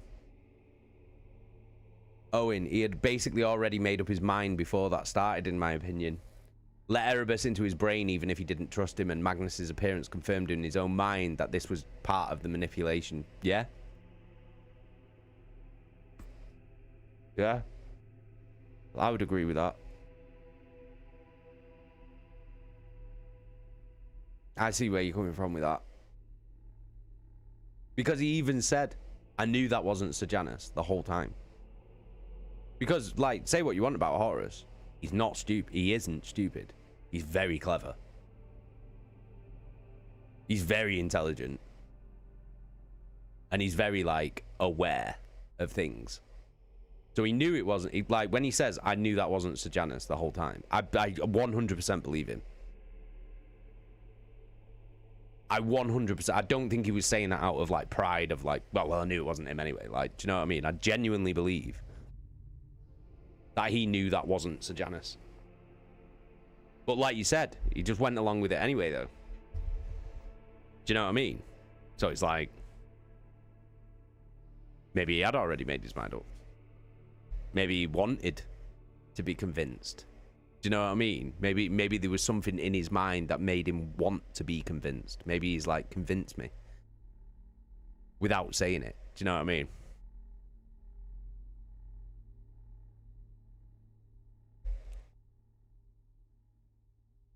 All right, let's get this other chapter.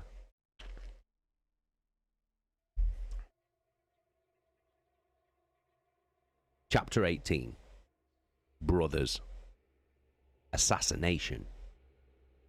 This turbulent poet. Silver trails of molten metal had solidified on the breastplate, and Mercedes Ollerton had learned enough in her time with the expedition fleet to know that it would require the aid of Legion artificers to repair it properly. Loken sat before her in the training halls, while other officers of the Sons of Horus were scattered throughout, repairing armor and cleaning bolters or chainswords. Logan was melancholic, and she was quick to notice his somber mood. Is the war not going well? She asked, as he removed the firing chamber from his bolter and pulled a cleaning rag through it. He looked up, and she was struck by how much he had aged in the last 10 months. Thinking that she would need to revise her chapter on the immortality of the Astartes. Since opening hostilities against the Auretian technocracy, the Astartes had seen some of the hardest fighting since the Great Crusade had begun, and it was beginning to tell on many of them. There had been few opportunities to spend time with Loken during the war, and it was only now that she truly appreciated how much he had changed. It's not that, Said Loken. The Brotherhood is virtually destroyed and the warriors of Angron will soon storm the Iron Citadel. The war will be over within the week. And why so gloomy? Loken glanced around to see who else was in the training halls and leaned in close to her. Because this is a war we should not be fighting.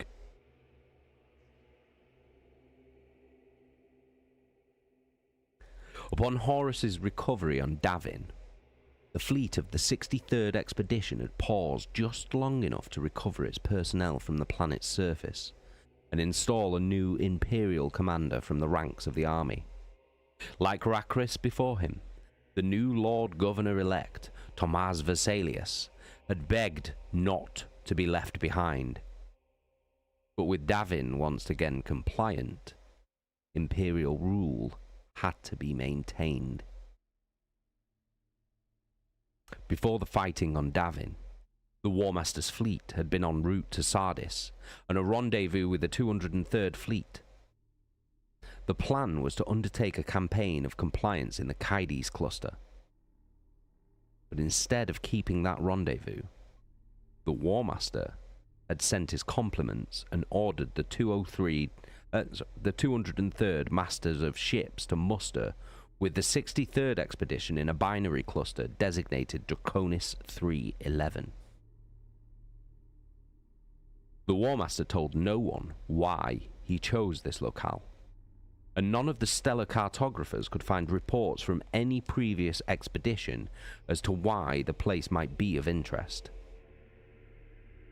16 weeks of warp travel had seen them translate into a system alive with electronic chatter. 2 planets and their shared moon in the system were discovered to be inhabited, glinting communication satellites ringing each one, and interplanetary craft flitting between them. More thrilling still, communications with orbital monitors revealed this civilization to be human, another lost branch of the old race, isolated these past centuries. The arrival of the Crusade fleet had been greeted with understandable surprise, and then joy, as the planet's inhabitants realized that their lonely existence was finally at an end. Formal face-to-face contact was not established for 3 days, in which time the 203rd Expedition, under the command of Angron, the Primarch of the 12th Legion, the World Eaters, translated in system. The first shots were fired 6 hours later. The 9th month of the war. Bolter shells stitched a path towards Loken from the blazing muzzle of a bunker's gun. He ducked behind a shell-pocked cement column, feeling the impacts of hammering through it and knowing that he didn't have much time until the gunfire chewed its way through. "Garvey!" shouted Targadin, rolling from behind cover and shouldering his bolter. "Go left! I've got you!"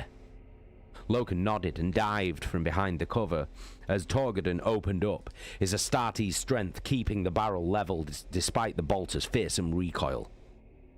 Shells exploded in grey puffs of rockcrete as the bunker's firing slit, and Loken heard screams of pain from within. Lacaster squad moved up behind him, and he heard the whoosh of flame units as warriors poured fire into the bunker. More screams, and the stink of flesh burned by chemical flame filled the air. "Everyone back!" shouted Loken, getting to his feet and knowing what would come next. Sure enough, the bunker mushroomed upwards with a thudding boom. its internal magazine cooking off as its internal sensors registered that its occupants were dead. Heavy gunfire ripped through their position, a collapsed structure at the edge of a central precinct of a planet's towering city of steel and glass.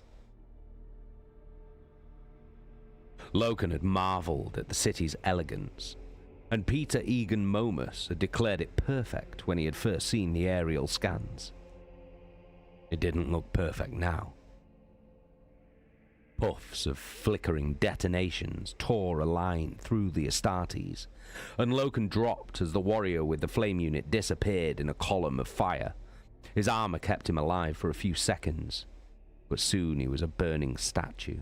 The armor joints fused, and Loken rolled onto his back to see a pair of speeding aircraft rolling around for another strafing run. Take those ships out! Yelled Loken as the craft, sleeker, more elegant Thunderhawk variants, turned their guns towards them once again. The Astartes spread out as the underslung gun pods erupted in fire, and a torrent shells tore through their position, ripping thick columns in two and sending up blinding clouds of grey dust. Two warriors ducked out from behind a fallen wall, one aiming at a long missile tube in the rough direction of the flyer while the other sighted it on with a designator.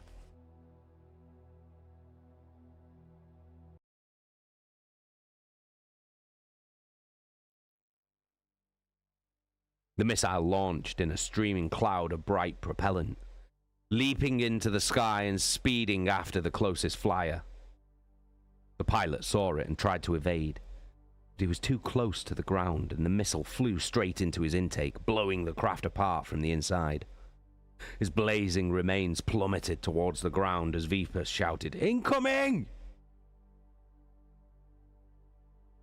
Loken turned to rebuke him for stating the obvious when he saw that his friend wasn't talking about the remaining flyer. 3 tracked vehicles smashed over a low ceramic brick wall behind them, their thick armored forward sections emblazoned with a pair of crossed lightning bolts. Too late. Loken realized the flyers had been keeping them pinned in place while the armored transports circled around to flank them. Through the smoking wreckage of the burning bunker, he could see blurred forms moving towards them, darting from cover to cover as they advanced. Lacaster squad was caught between 2 enemy forces, and the noose was closing in. Loken chopped his hand at the approaching vehicles, and the missile team turned to engage their new targets. Within seconds, one was a smoking wreck as a missile punched through its armor and its plasma core exploded inside. Derek! He shouted over the din of gunfire from nearby. Keep our front secure! Torgadon nodded, moving forward with 5 warriors. Leaving him to it, Loken turned back towards the armored vehicles as they crunched to a halt, pintle-mounted bolters hammering them with shots. 2 men fell, their armor cracked open by the heavy shells. Close on them! Ordered Loken as the frontal assault ramps lowered and the Brotherhood warriors within charged out. The first few times Loken had fought the Brotherhood, he'd felt a treacherous hesitation seize his limbs, but 9 months of grueling campaigning had pretty much cured him of that. Each warrior was armored in fully enclosed plate, silver like the knights of old, with red and black heraldry upon their shoulder guards. Their form and function was horribly similar to that of the Sons of Horus, and though the enemy warriors were smaller than the Astartes, they were nevertheless a distorted mirror of them. Loken and the warriors of Lacaster were on them, the lead Brotherhood warriors raising their weapons in response to the wild charge. The blade of Loken's chainsword hacked through the nearest warrior's gun and cleaved into his breastplate. The Brotherhood scattered, but Loken didn't give them a chance to recover from their surprise, cutting them down in quick, brutal strokes. These warriors might look like Astartes, but up close, they were no match for even one of them.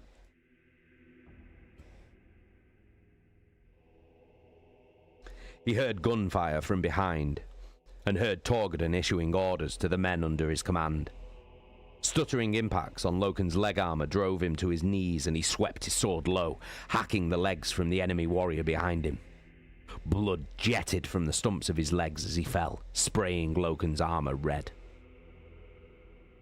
The vehicle began reversing, but Loken threw a pair of grenades inside, moving on as the dull crump of the detonations halted it in its tracks. Shadows loomed over them, and he felt the booming footfalls of the titans of the Legio Mortis as they marched past, crushing whole swathes of the city as they went. Buildings were smashed from their path, and though missiles and lasers reached up to them, the flare of their powerful void shields were proof against such attacks. More gunfire and screams filled the battlefield, the enemy falling back from the fury of Astartes' counterattack. They were courageous, these warriors of the Brotherhood, but they were hopelessly optimistic if they thought that simply wearing a suit of armor made the man an equal of an Astartes. "Area secure," came Torghadan's voice over the suit box. "Where to now?" "Nowhere," replied Loken as the last enemy warrior was slain. "This is our object point. We wait until the World Eaters get here. Once we hand off to them, we can move on. That's the word." "Understood," said Torghadan. Loken savoured the sudden quiet of the battlefield. The sounds of battle muted and distant as other companies fought their way through the city. He assigned Vipus to secure their perimeter and crouched beside the warrior whose legs he had cut off. The man still lived, and Loken reached down to remove his helmet, a helmet so very similar to his own. He knew where the release catches were and slid the helm clear. His enemy's face was pale from shock and blood loss, his eyes full of pain and hate, but there were no monstrously alien features beneath the helmet, simply ones as human as any member of the 63rd expedition. Loken could think of nothing to say to the man. Simply took off his own helmet and pulled the water-dispensing pipe from his gorget. He poured some clear, cold water over the man's face. I want nothing from you, hissed the dying man. "Don't speak," said Loken. "It'll be over quickly." But the man was already dead.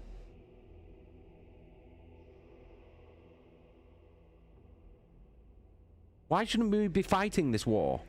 asked Mercedes Ollerton. "You were there when they tried to assassinate the War Master." "I was there," said Loken, putting down the cleaned firing chamber.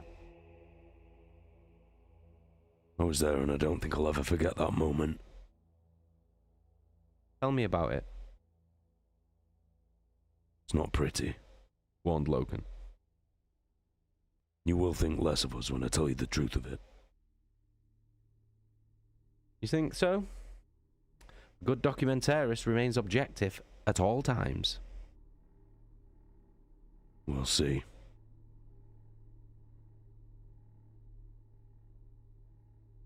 The ambassadors of the planet, which Loken had learned was named Aureus, had been greeted with all the usual pomp and ceremony accorded to a potentially friendly culture. Their vessels had glided onto the embarkation deck to surprised gasps as every warrior present recognized their uncanny similarity to Stormbirds. The War Master was clad in his most regal armor, gold-fluted and decorated with the Emperor's devices of lightning bolts and eagles. Unusually, for an occasion such as this, he was armed with a sword and a pistol, and Loken could feel the force of authority the War Master projected. Alongside the War Master stood Malagurst, robed in white, Regulus, his gold and steel augmetic body polished to a brilliant sheen, and First Captain Abaddon, who stood proudly with a detachment of hulking Justaerin Terminators. It was a gesture to show strength and backing it up, 300 sons of Horus stood at parade rest behind the group, noble and regal in their bearing, the very image of the Great Crusade, and Loken had never been prouder of his illustrious heritage. The doors of the craft opened with the hiss of decompression, and Loken had his first glimpse of the Brotherhood. A ripple of astonishment passed through the embarkation deck as 20 warriors in gleaming silver plate armor, the very image of the assembled Astartes, marched from the landing craft's interior in perfect formation. The Loken detected a stammer of surprise in them too. They carried weapons that looked very much like a standard-issue bolt gun, though in deference to their hosts, none had magazines fitted. Do you see that? Whispered Loken. No, Garvey. I've suddenly been struck blind, replied Torgiden. Of course I see him. They look like Astartes. There's a resemblance, I'll give you that. Well, they're far too short. They're wearing power armor. How is that possible? Well, if you keep quiet, we might find out, said Torgiden. The warriors wheeled and formed up around a tall man wearing long red robes, whose features were half flesh, half machine, and whose eye was a blinking emerald gem. Walking with the aid of a golden cog-topped staff, he stepped onto the embarkation deck with the pleased expression of one who finds his expectations more than met.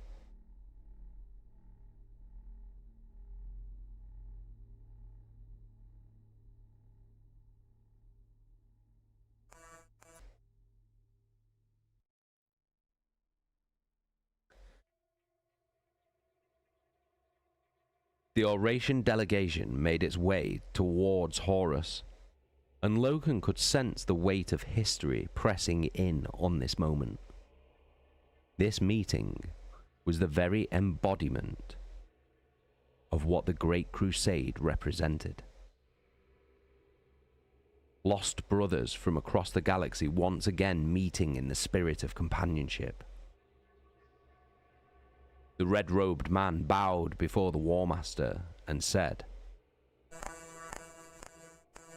Do I have the honor of addressing the War Master Horus? You do, sir. But please, do not bow, replied Horus. The honor is mine. The man smiled, pleased at the courtesy. Then, if you will permit me, I will introduce myself.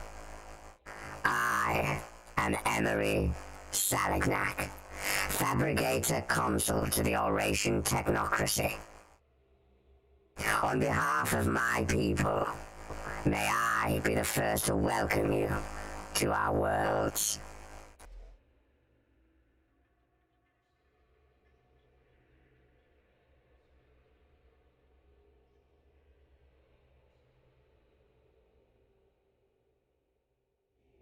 Loken had seen Regulus's excitement at the sight of Salignac's augmetics, but upon hearing the full title of this new empire, his enthusiasm overcame the protocol of the moment.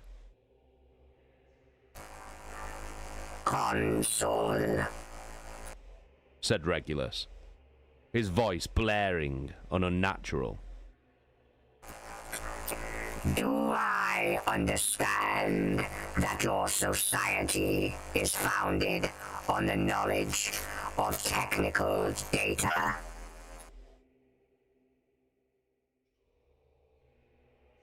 Horus turned to the adept of the Mechanicum and whispered something that Loken didn't hear, but Regulus nodded and took a step back.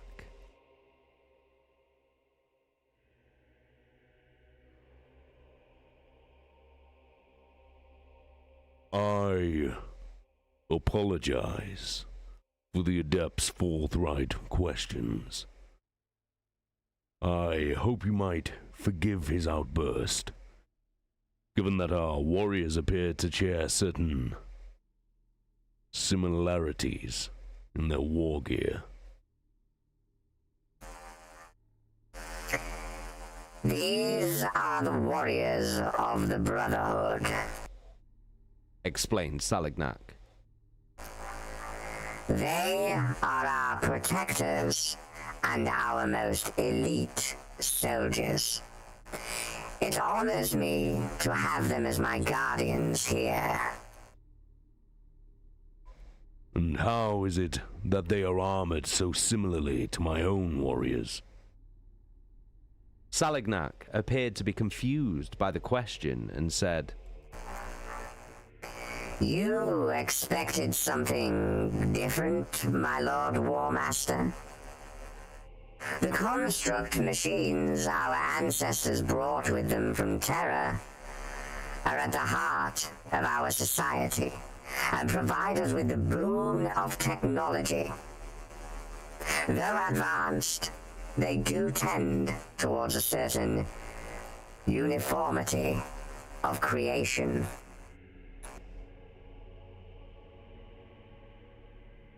the silence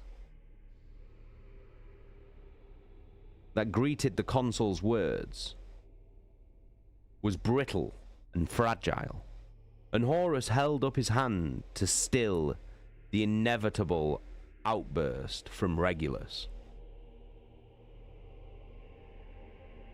Construct machines? Asked Horus, a cold edge of steel in his voice. STC machines. I believe that was their original designation, yes. Agreed Salignac, lowering his staff and holding it towards the War Master. You have...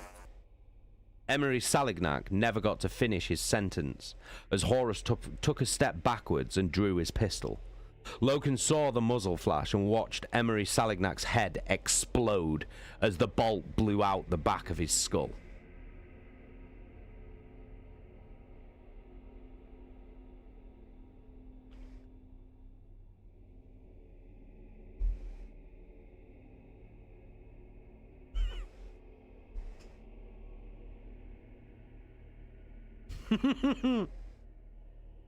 That's a little bit out of character, don't you think?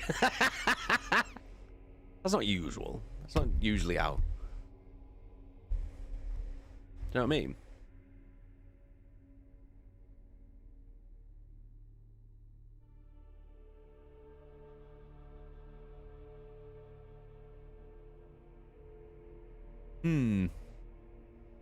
It's almost like something changed in him.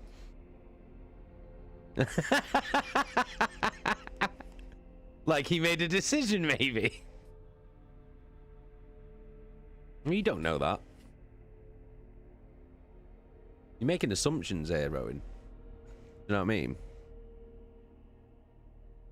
Yes, said Mercedes Ollerton. The staff was some kind of energy weapon that could have penetrated the War Master's armor. We've been told this. Loken shook his head. No. No, there was no weapon. Of course there was, insisted Ollerton. And when the consul's assassination attempt failed, his Brotherhood warriors attacked the War Master. Loken put down his bolter and said, Mercedes, forget what you've been told. There was no weapon. And after the War Master killed the consul, the Brotherhood only tried to escape. Their weapons were not loaded, and they could not have fought us with any hope of success.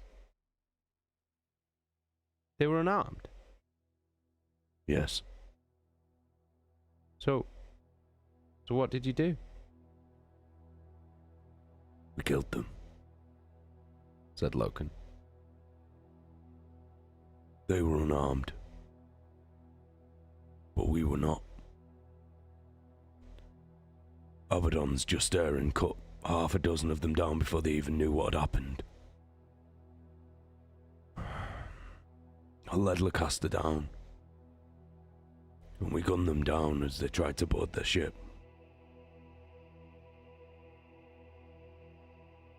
Why? Asked Ollerton, horrified at his casual description of such slaughter. Because the War Master ordered it. No, I mean, why would the War Master shoot the consul if he wasn't armed? It doesn't make any sense. No. No, it doesn't. Agreed Logan. I watched him kill the consul. And I saw his face after we had killed the Brotherhood warriors. What did you see? Logan hesitated, as though not sure he should answer. At last, he said, I saw him smile. Smile? Yeah, Said Logan. it was as if the killings had been part of his plan all along. I don't know why. But Horus wants this war.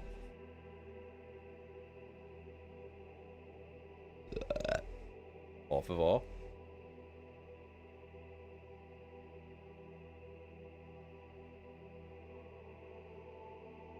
Horus wants this war.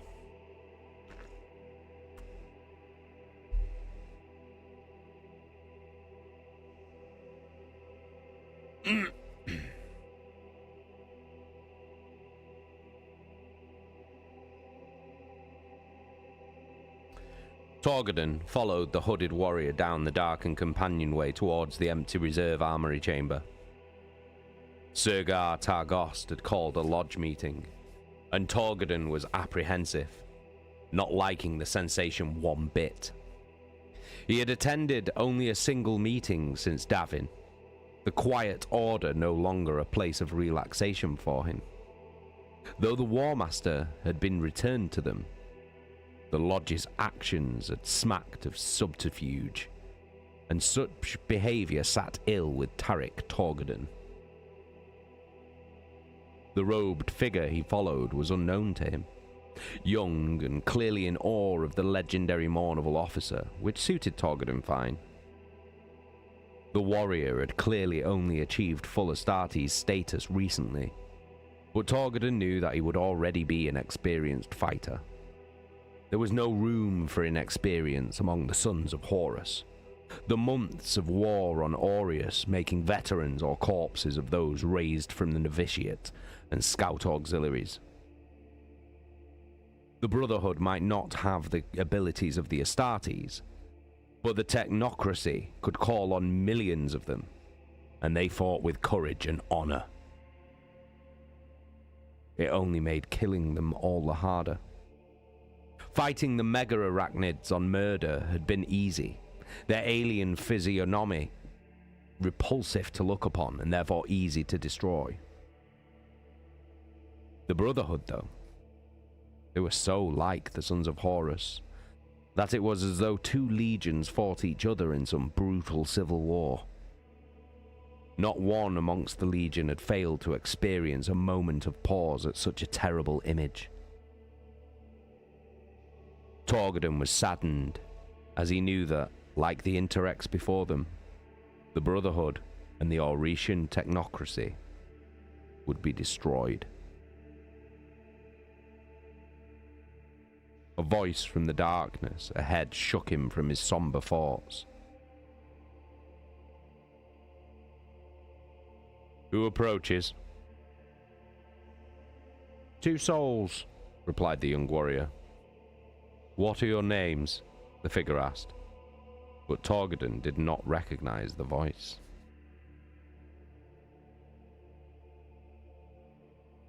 Can't say, said Torgadon.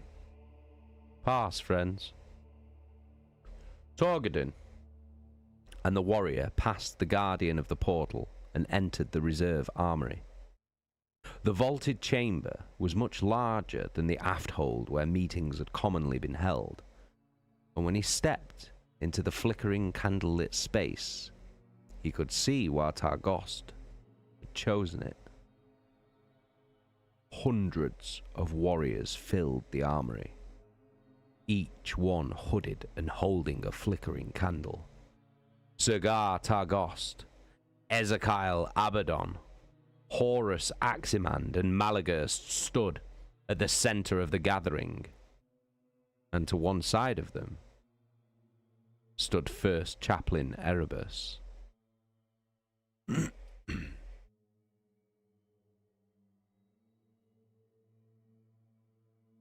Torgadon looked around at the assembled Astartes and couldn't escape the feeling that this meeting had been called for his benefit. You've been busy, Sergar, he said. Been on a recruiting drive? Since the War Master's recovery on Davin, our stock has risen somewhat, agreed Targost. So I see. Must be tricky keeping it secret now. Amongst the Legion, we no longer operate under a veil of secrecy. Then why the same pantomime to enter?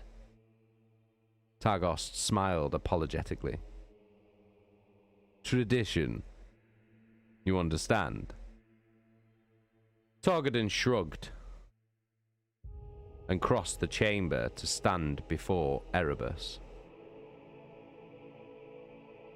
He stared with undisguised hostility towards the First Chaplain and said, You have been keeping a low profile since Davin. Captain Locum wants to speak with you. I'm sure he does, replied Erebus. But I am not under his command. I do not answer to him. Then you'll answer to me, you bastard! Snapped Torgadon, drawing his combat knife from beneath his robes and holding it to Erebus's neck. Cries of alarm sounded at the sight of the knife, and Torgadon saw the line of an old scar running across Erebus's neck. Looks like someone's already tried to cut your throat, hissed Torgadon. They didn't do a very good job of it. But don't worry, I won't make the same mistake. Tarik, cried Sergar Targost. You brought a weapon. You know they are forbidden. Erebus owes us all an explanation, said Torgadon, pressing the knife against Erebus's jaw.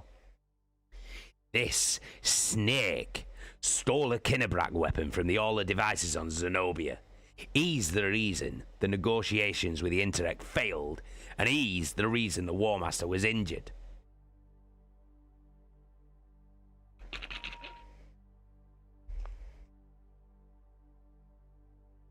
No, Tarik, said Abaddon, moving to stand next to him and placing a hand on his wrist. The negotiations with the Interex failed because they were meant to. The Interex consorted with Xenos breeds. They integrated with them. We could never have made peace with such people. Ezekiel speaks the truth, said Erebus. Shut your mouth, snapped Torgadon. Torgadon, put the knife down, said Horus Aximand. Please. Reluctantly, Torgadon lowered his arm, the pleading tone of his Mournival brother making him realize the enormity of what he was doing in holding a knife to the throat of another Astartes, even one as untrustworthy as Erebus.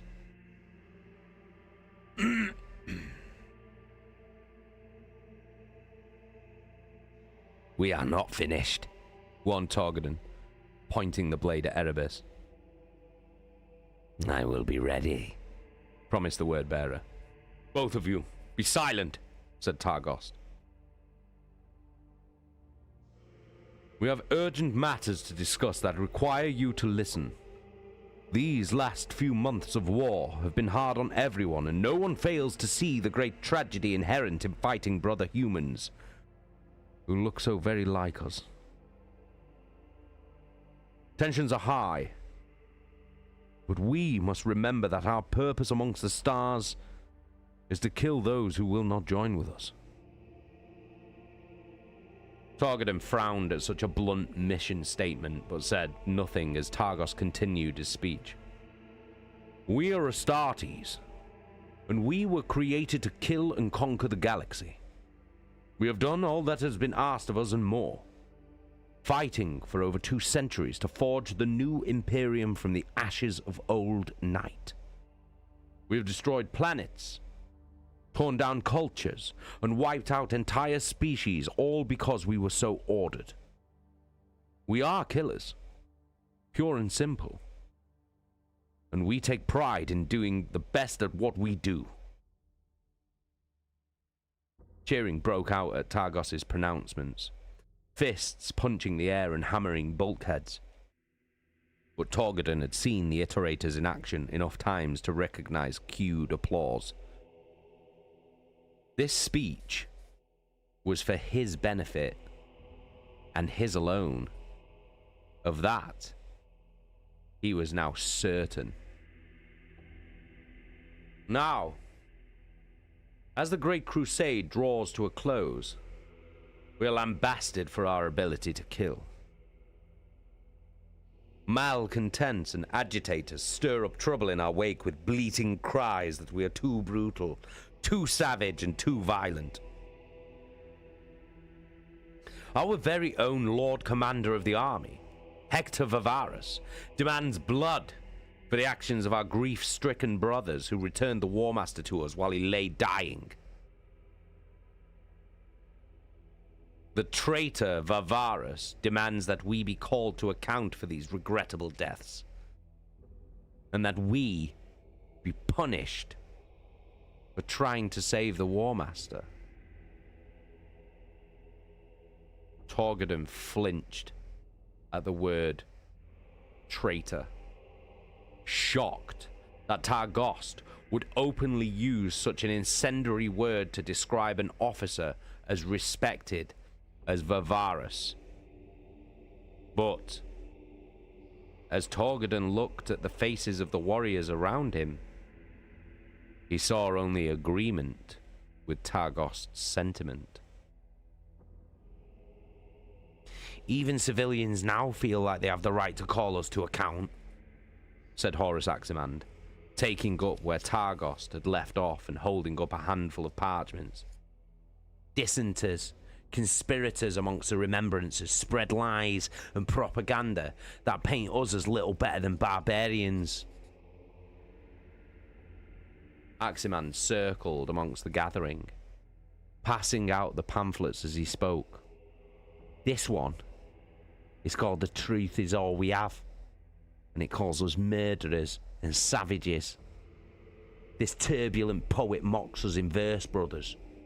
These lies circulate amongst the fleet every day. Targadon took a pamphlet from Aximand and quickly scanned the paper, already knowing who had written it. His contents were scathing, but it hardly amounted to sedition. And this one, cried Aximand. The Laetitio Divinata speaks of the Emperor as a god. A god? Can you imagine anything so ridiculous? These lies fill the heads of those we're fighting for. We fight and die for him, and this is our reward: vilification and hate. I tell you this, my brothers, if we do not act now, the ship of the Imperium, which has weathered all storms, will sink through the mutiny of those on board.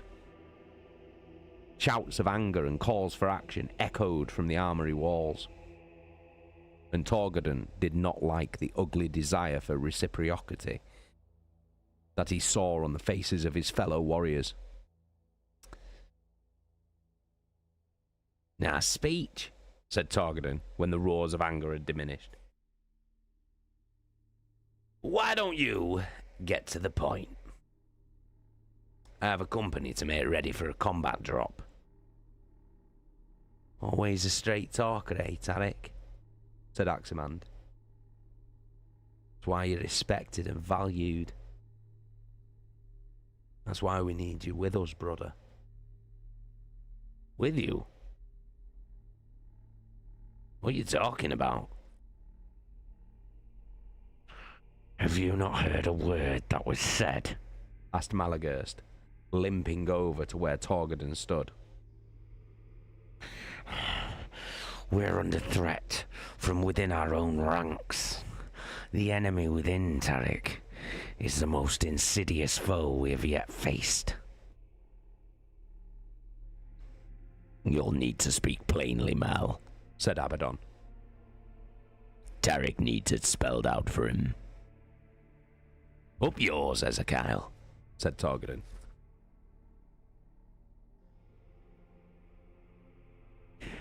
I have learned that the remembrancer who writes these treasonous missives is called Ignis Carcasi, said Malagurst. He must be silenced. Silenced? What do you mean by that? Asked Targadin. Given a slap on the wrist? Told to be not such a naughty boy? Something like that? You know what I mean, Tarek, stated Malagurst. Oh, I do. But I want to hear you say it. Very well. If you wish me to be direct, then I will be. Carcasi must die. You're crazy, you, Mal. You do know that, don't you? You're talking about murder, said Targadin. It's not murder when you kill your enemy, Tarek, said Abaddon. It's war. You want to make war on a poet? Laughed Targadin. Ho ho ho! They'll tell tales of that for centuries, Ezekiel. Can you hear what you're saying? Anyway, that remembrancer is under Garviel's protection. You touch Carcasi, and he'll hand your head to the War Master himself. A guilty silence enveloped the group at the mention of Loken's name, and the lodge members in front of Targadin shared an uneasy look.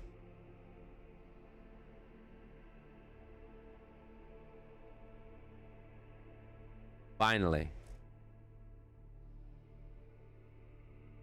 Malagurst said, I had hoped it would not come to this. But you leave us no choice, Tarek. Targadin gripped the hilt of his combat knife tightly, wondering if he would need it to fight his way through his brothers.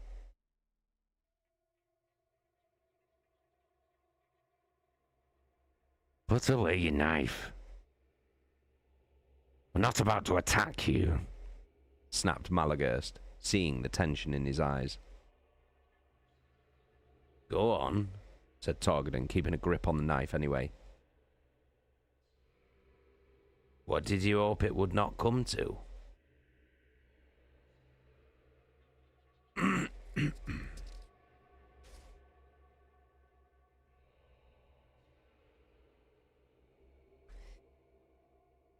Hector Vivarus claims to have spoken with the Council of Terror about events surrounding the War Master's injury.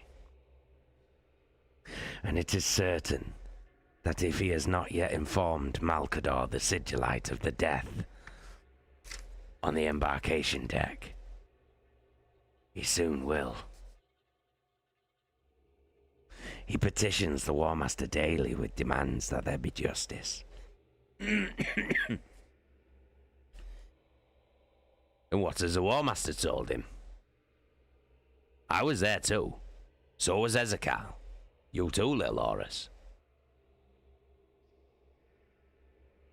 And so was Loken, finished Erebus, joining the others.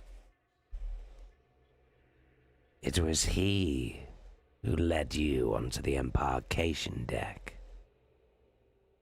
And he led the way through the crowd.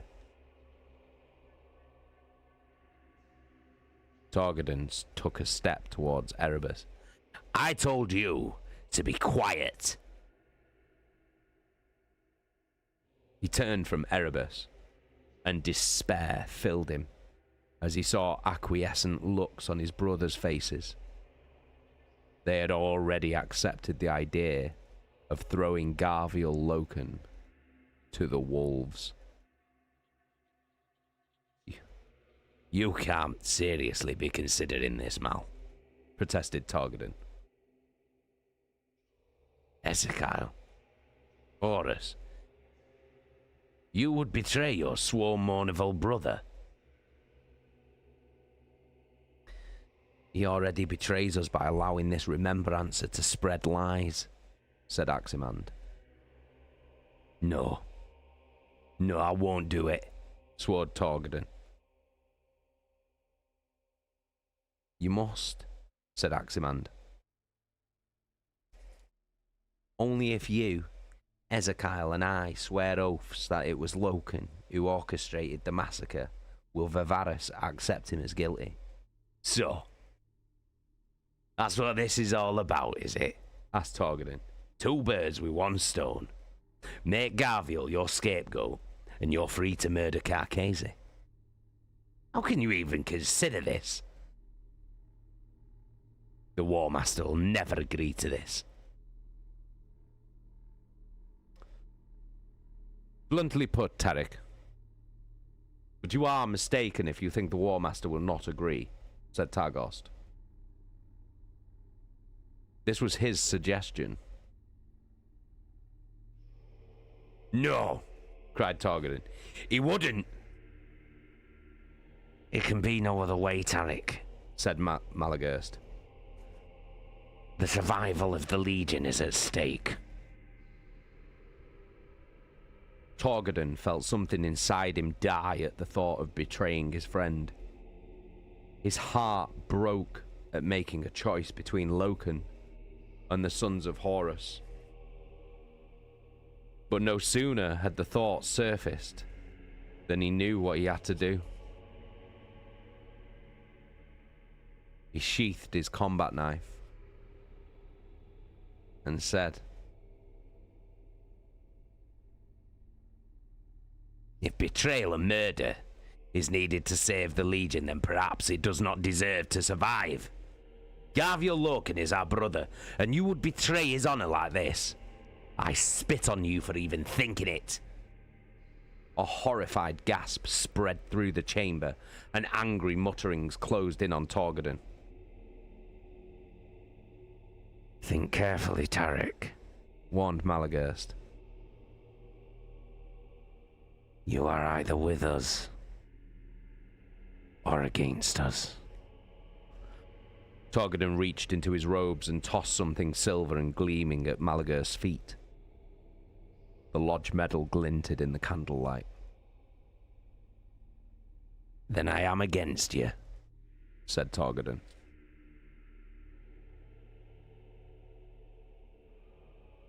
End of chapter 18.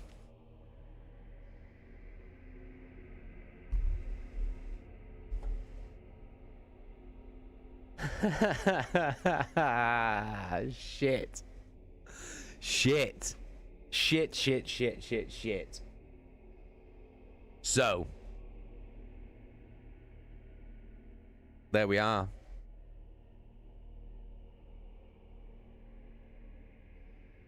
What the fuck are we thinking here?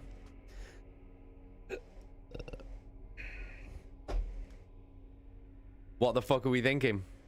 That's why we love Targadon. Fucking Targadon. Nossa, Erebus is a twat. Day 1, fuck Erebus Club. Jacka, why did they believe Erebus? But why do they all believe Erebus? We don't know. We don't know yet, do we? Like, we don't know what he's been doing. Because if you think about it, Erebus hasn't been in... He hasn't appeared that much. But you know that he's... You can feel that he's fucking... Do you know what I mean? He's pulling strings here and there. And he has been doing it all the way through. And you can feel it. You feel the impact of things that he's been doing. But he's not actually there that much. He's in a few scenes every now and again. How bad's that, though? How bad's that, though? I think you're all missing what was said here as well. What Targos said.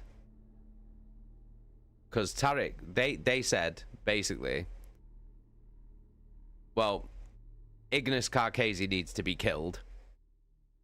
And Tariq was like, well, he's under Loken's protection, so can't do that. And then they were like, well, you know, basically we need to sacrifice, we need to throw Loken under the bus, basically. For the, you know, when the Space Marines killed the load of civilians. When the War Master was dying. When Horus was dying. And they want to blame that on Loken and have him executed for it, basically. And obviously, if Loken is then arrested, trialed, and executed for that, Carcasi is no longer under his protection as well. So that gets rid of Carcasi as well. Because then they can just go and kill Carcasi, no problem. So that's two birds with one stone, isn't it? 2 problems sorted. And then Tariq said, Torgadon said, Torgadon said, the War Master, like, I'm gonna go and, like, I'm gonna tell him the War Master, and the War Master would never allow this. And Targos turned around and went, you're very mistaken if you think the War Master wouldn't allow this, because it was the War Master who suggested this.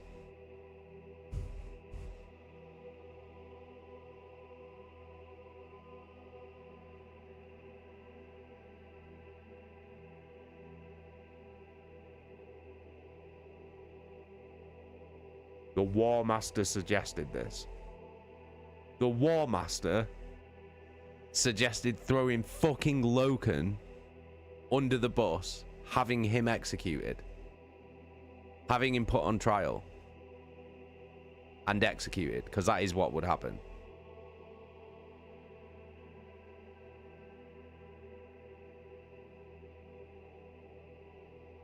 The fuck is that about? Loken's in the Mournival as well. Horus's closest and most trusted Astartes. But then you've got to ask yourself one question. Erebus is there. Yeah. Clearly pulling strings, as he always is.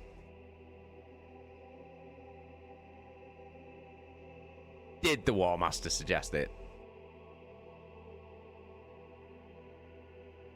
Did the War Master suggest it? Or is that just another one of Erebus's lies? Erebus lies. Erebus pulls strings. Erebus manipulates.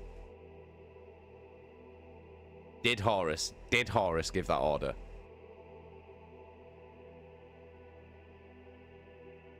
Or did he not? Is Erebus telling another lie? Because we know Erebus hates Loken. Because he knows that Loken is onto him.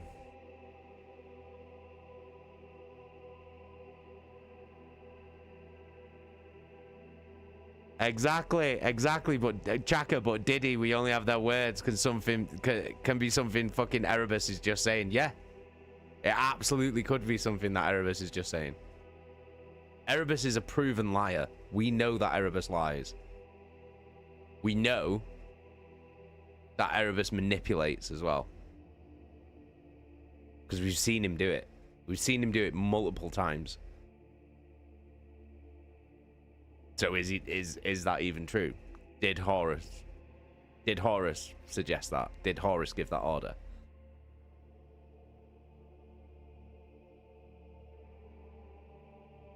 Also, what's going to happen to Tariq? Because Malagos literally just said, think carefully, Tariq. Because you're either with us or you're against us. And he stood in a room of hundreds of Space Marines. And he just basically went, fuck you!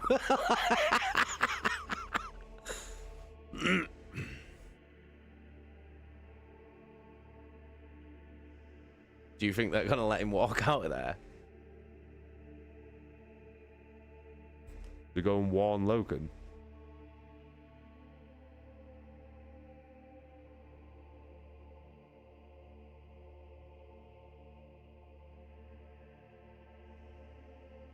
Do you think Tariq's getting out of that room?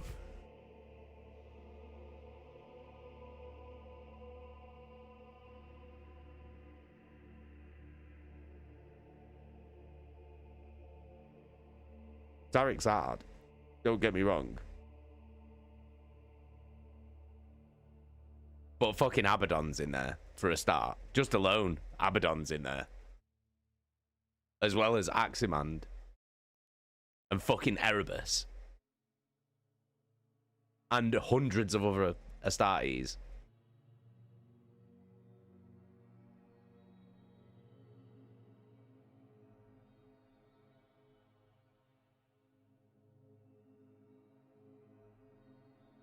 Because Malagos warned him. He said, think carefully, Tariq. You're either with us or you're against us. And he basically told them to fuck themselves. He's fucking amazing. He's fucking amazing, Tariq. I love Tariq so much.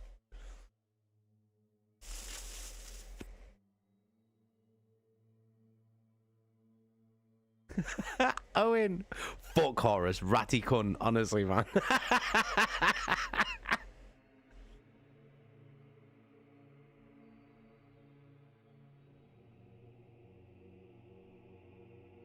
Only because Erebus is a shithead. Nosset, that's how traitors work. Fucking Erebus, yeah.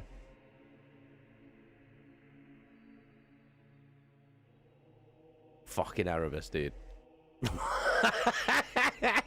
I feel like anyone who's read these books, like the most common thing that they'll probably say to themselves out loud is fucking Erebus, man. I'm telling you. I'm fucking telling you. Everyone says it, fucking Erebus, man. Like all the time.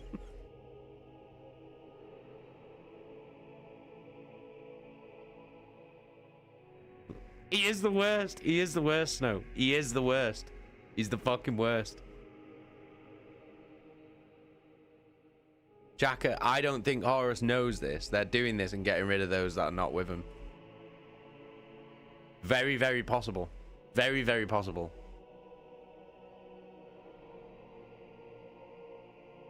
You still think Abaddon's behind this? I mean, he's 100% on board with this. You think Abaddon's been involved in this since the beginning?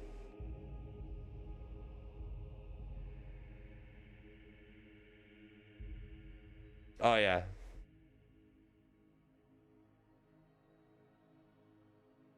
Yeah, the next book's good. You'll love the end of this book. Well, good. I got goosebumps at the end of this book when I first read it.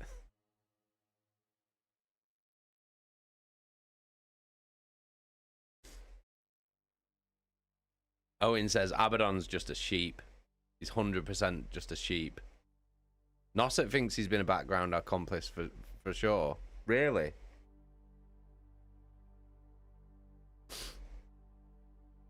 So no, the last 2 chapters of this book are insane. Yeah, it's fucking well good. We'll get there. We've only got 3 chapters left. We've literally only got 3 chapters left. Hey, Cats, how you doing?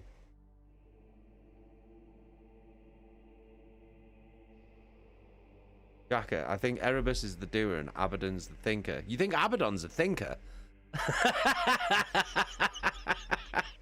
I think he thinks about how angry he is at things. And he thinks about killing stuff. I think they're the only thought processes that go through his fucking head. Cats, have I checked in just as the stream is ending? Yeah, we're done with it. We're done with the book for tonight. Yeah, absolutely. Fucking hell, it's Cats, you missed it, missing it all. Like, it's fucking wild. Shit's going down. Like, shit's going fucking down.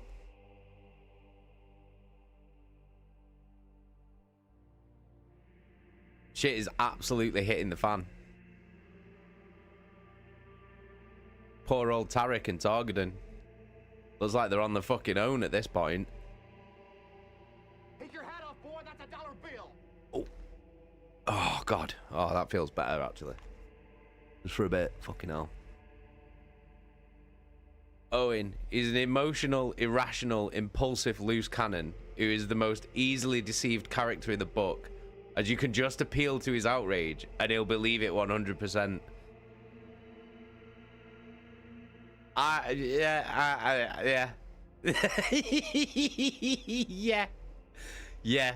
That's a pretty good summary of Abaddon's character, to be fair. Like, that's like fucking nail on the fucking head. Like, Nasser, I saw you wiping sweat off your brow. Oh yeah, I appreciate that, man. Cheers for looking out, bro. Cheers, Nasser. It is warm in here. Mother of Cats should read some smut next. Fucking hell. No, I can't read that shit on Twitch. Fucking hell.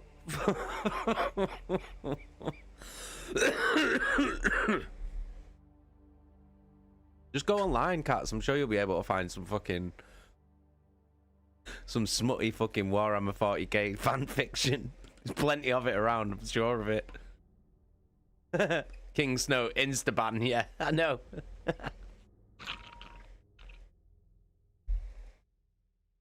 Yeah, you'd be able to find smutty fucking Warhammer fucking fanfic on the internet.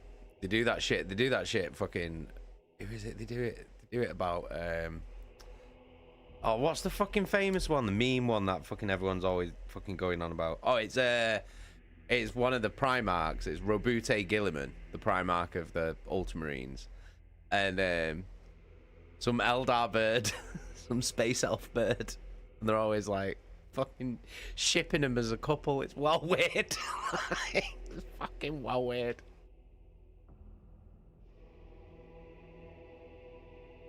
Yeah.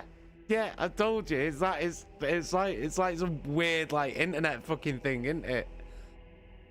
And like they like proper ship them as a couple, and like people do fan art of it and shit. It's like, it's well weird. Like, not for me, that.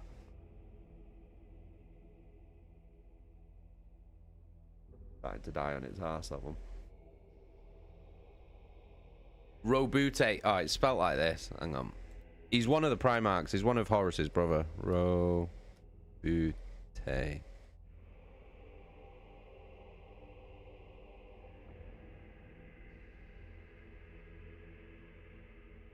you go. That's his name.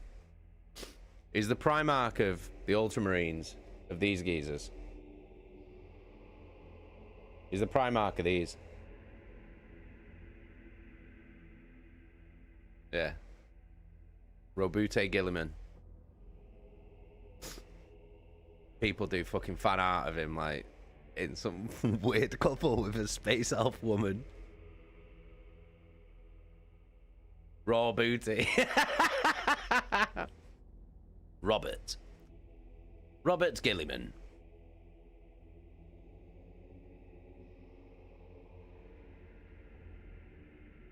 But yeah, we are closing in on the end game of this book now. 3 chapters left.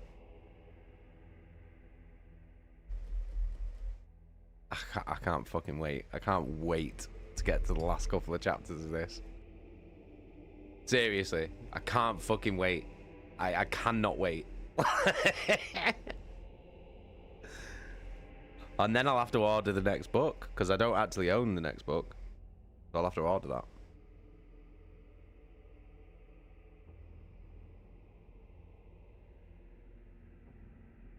Shouldn't take too long.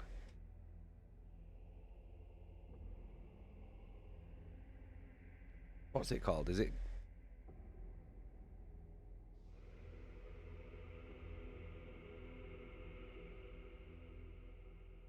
Games, I think.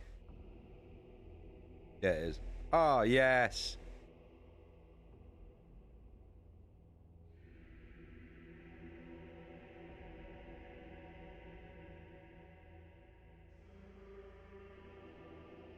Oh, come on. Alright, I'll buy it.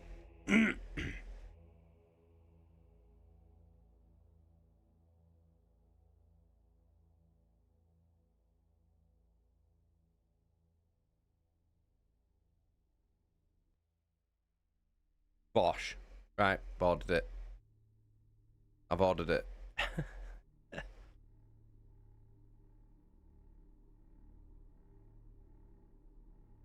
What's next after this one? The final book. The final book in the trilogy. It's not the final book in the series, because it's about fucking 72 books in the series. But it's the final book in this trilogy. Because then what happened, this is the initial trilogy. And then it like branches off into like loads and loads of different storylines, like all happening at like parallel to one another and shit. So we'll definitely read the initial trilogy, just because that's the complete story of the beginning of everything. And then we'll see what we want to read after that. I could read anything then.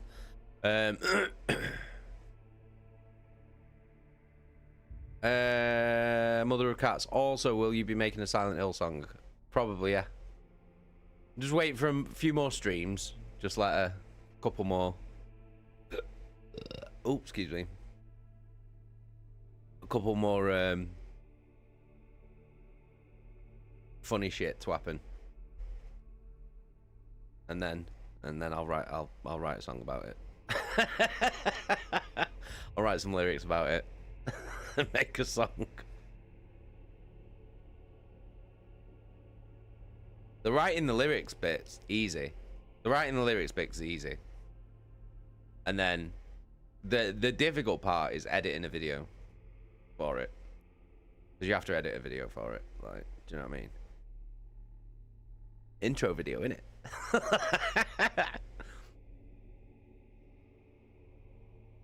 The final trilogy would be amazing too. Yeah, the final trilogy would be good. But there'll be loads of characters that people don't know who they are. That's the problem with it. Is that there'll be shitloads of characters and no one will know who they are because we haven't read the books in between. But hey, we've got loads of time. Got loads and loads and loads of time. So Mother of Cats, yes, I look forward to it. Yeah, it's the editing of the video that takes a while. Just because it's like I want it to be good. I want it to be funny. You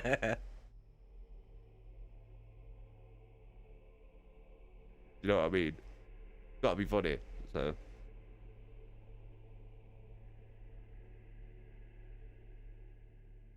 Chaka, I'm having a hissy fit if Logan dies.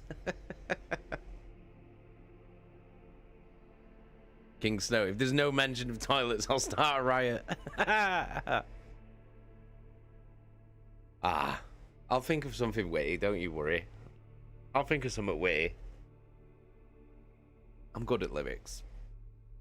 Lyrics is my forte. That's what I'm good at. Toilet themed. Toilets and penis people. And James's crippling heroin addiction. Chasing the dragon all the way through Silent Hill. I've been chasing this dragon since Toluca Lake.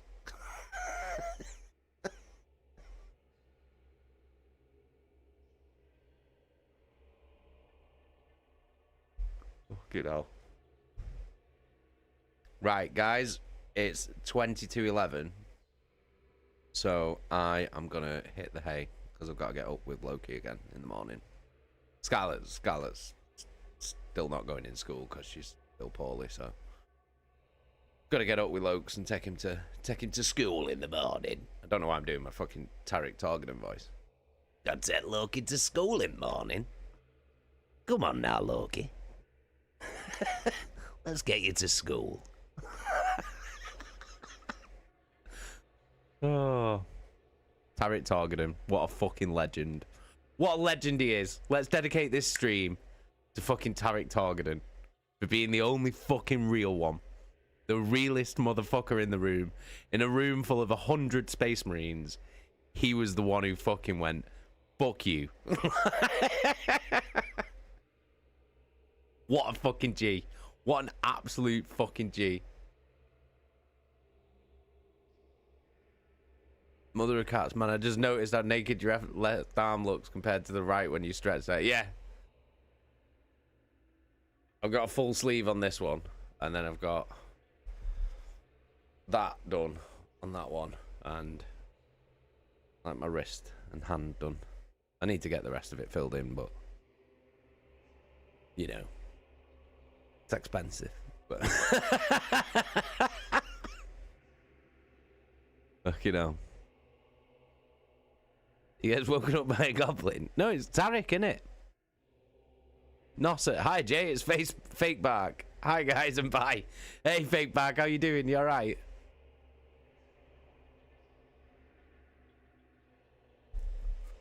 Need a Paul Queechy sleeve. That would be pretty fucking amazing.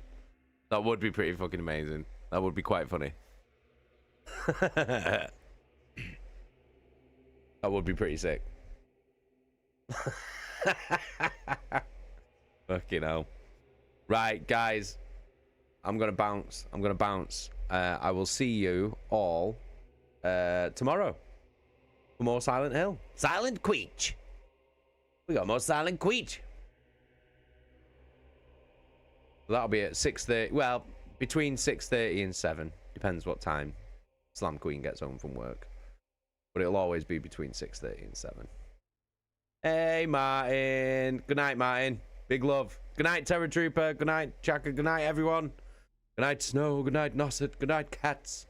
Good night, Owen. Good night, everybody.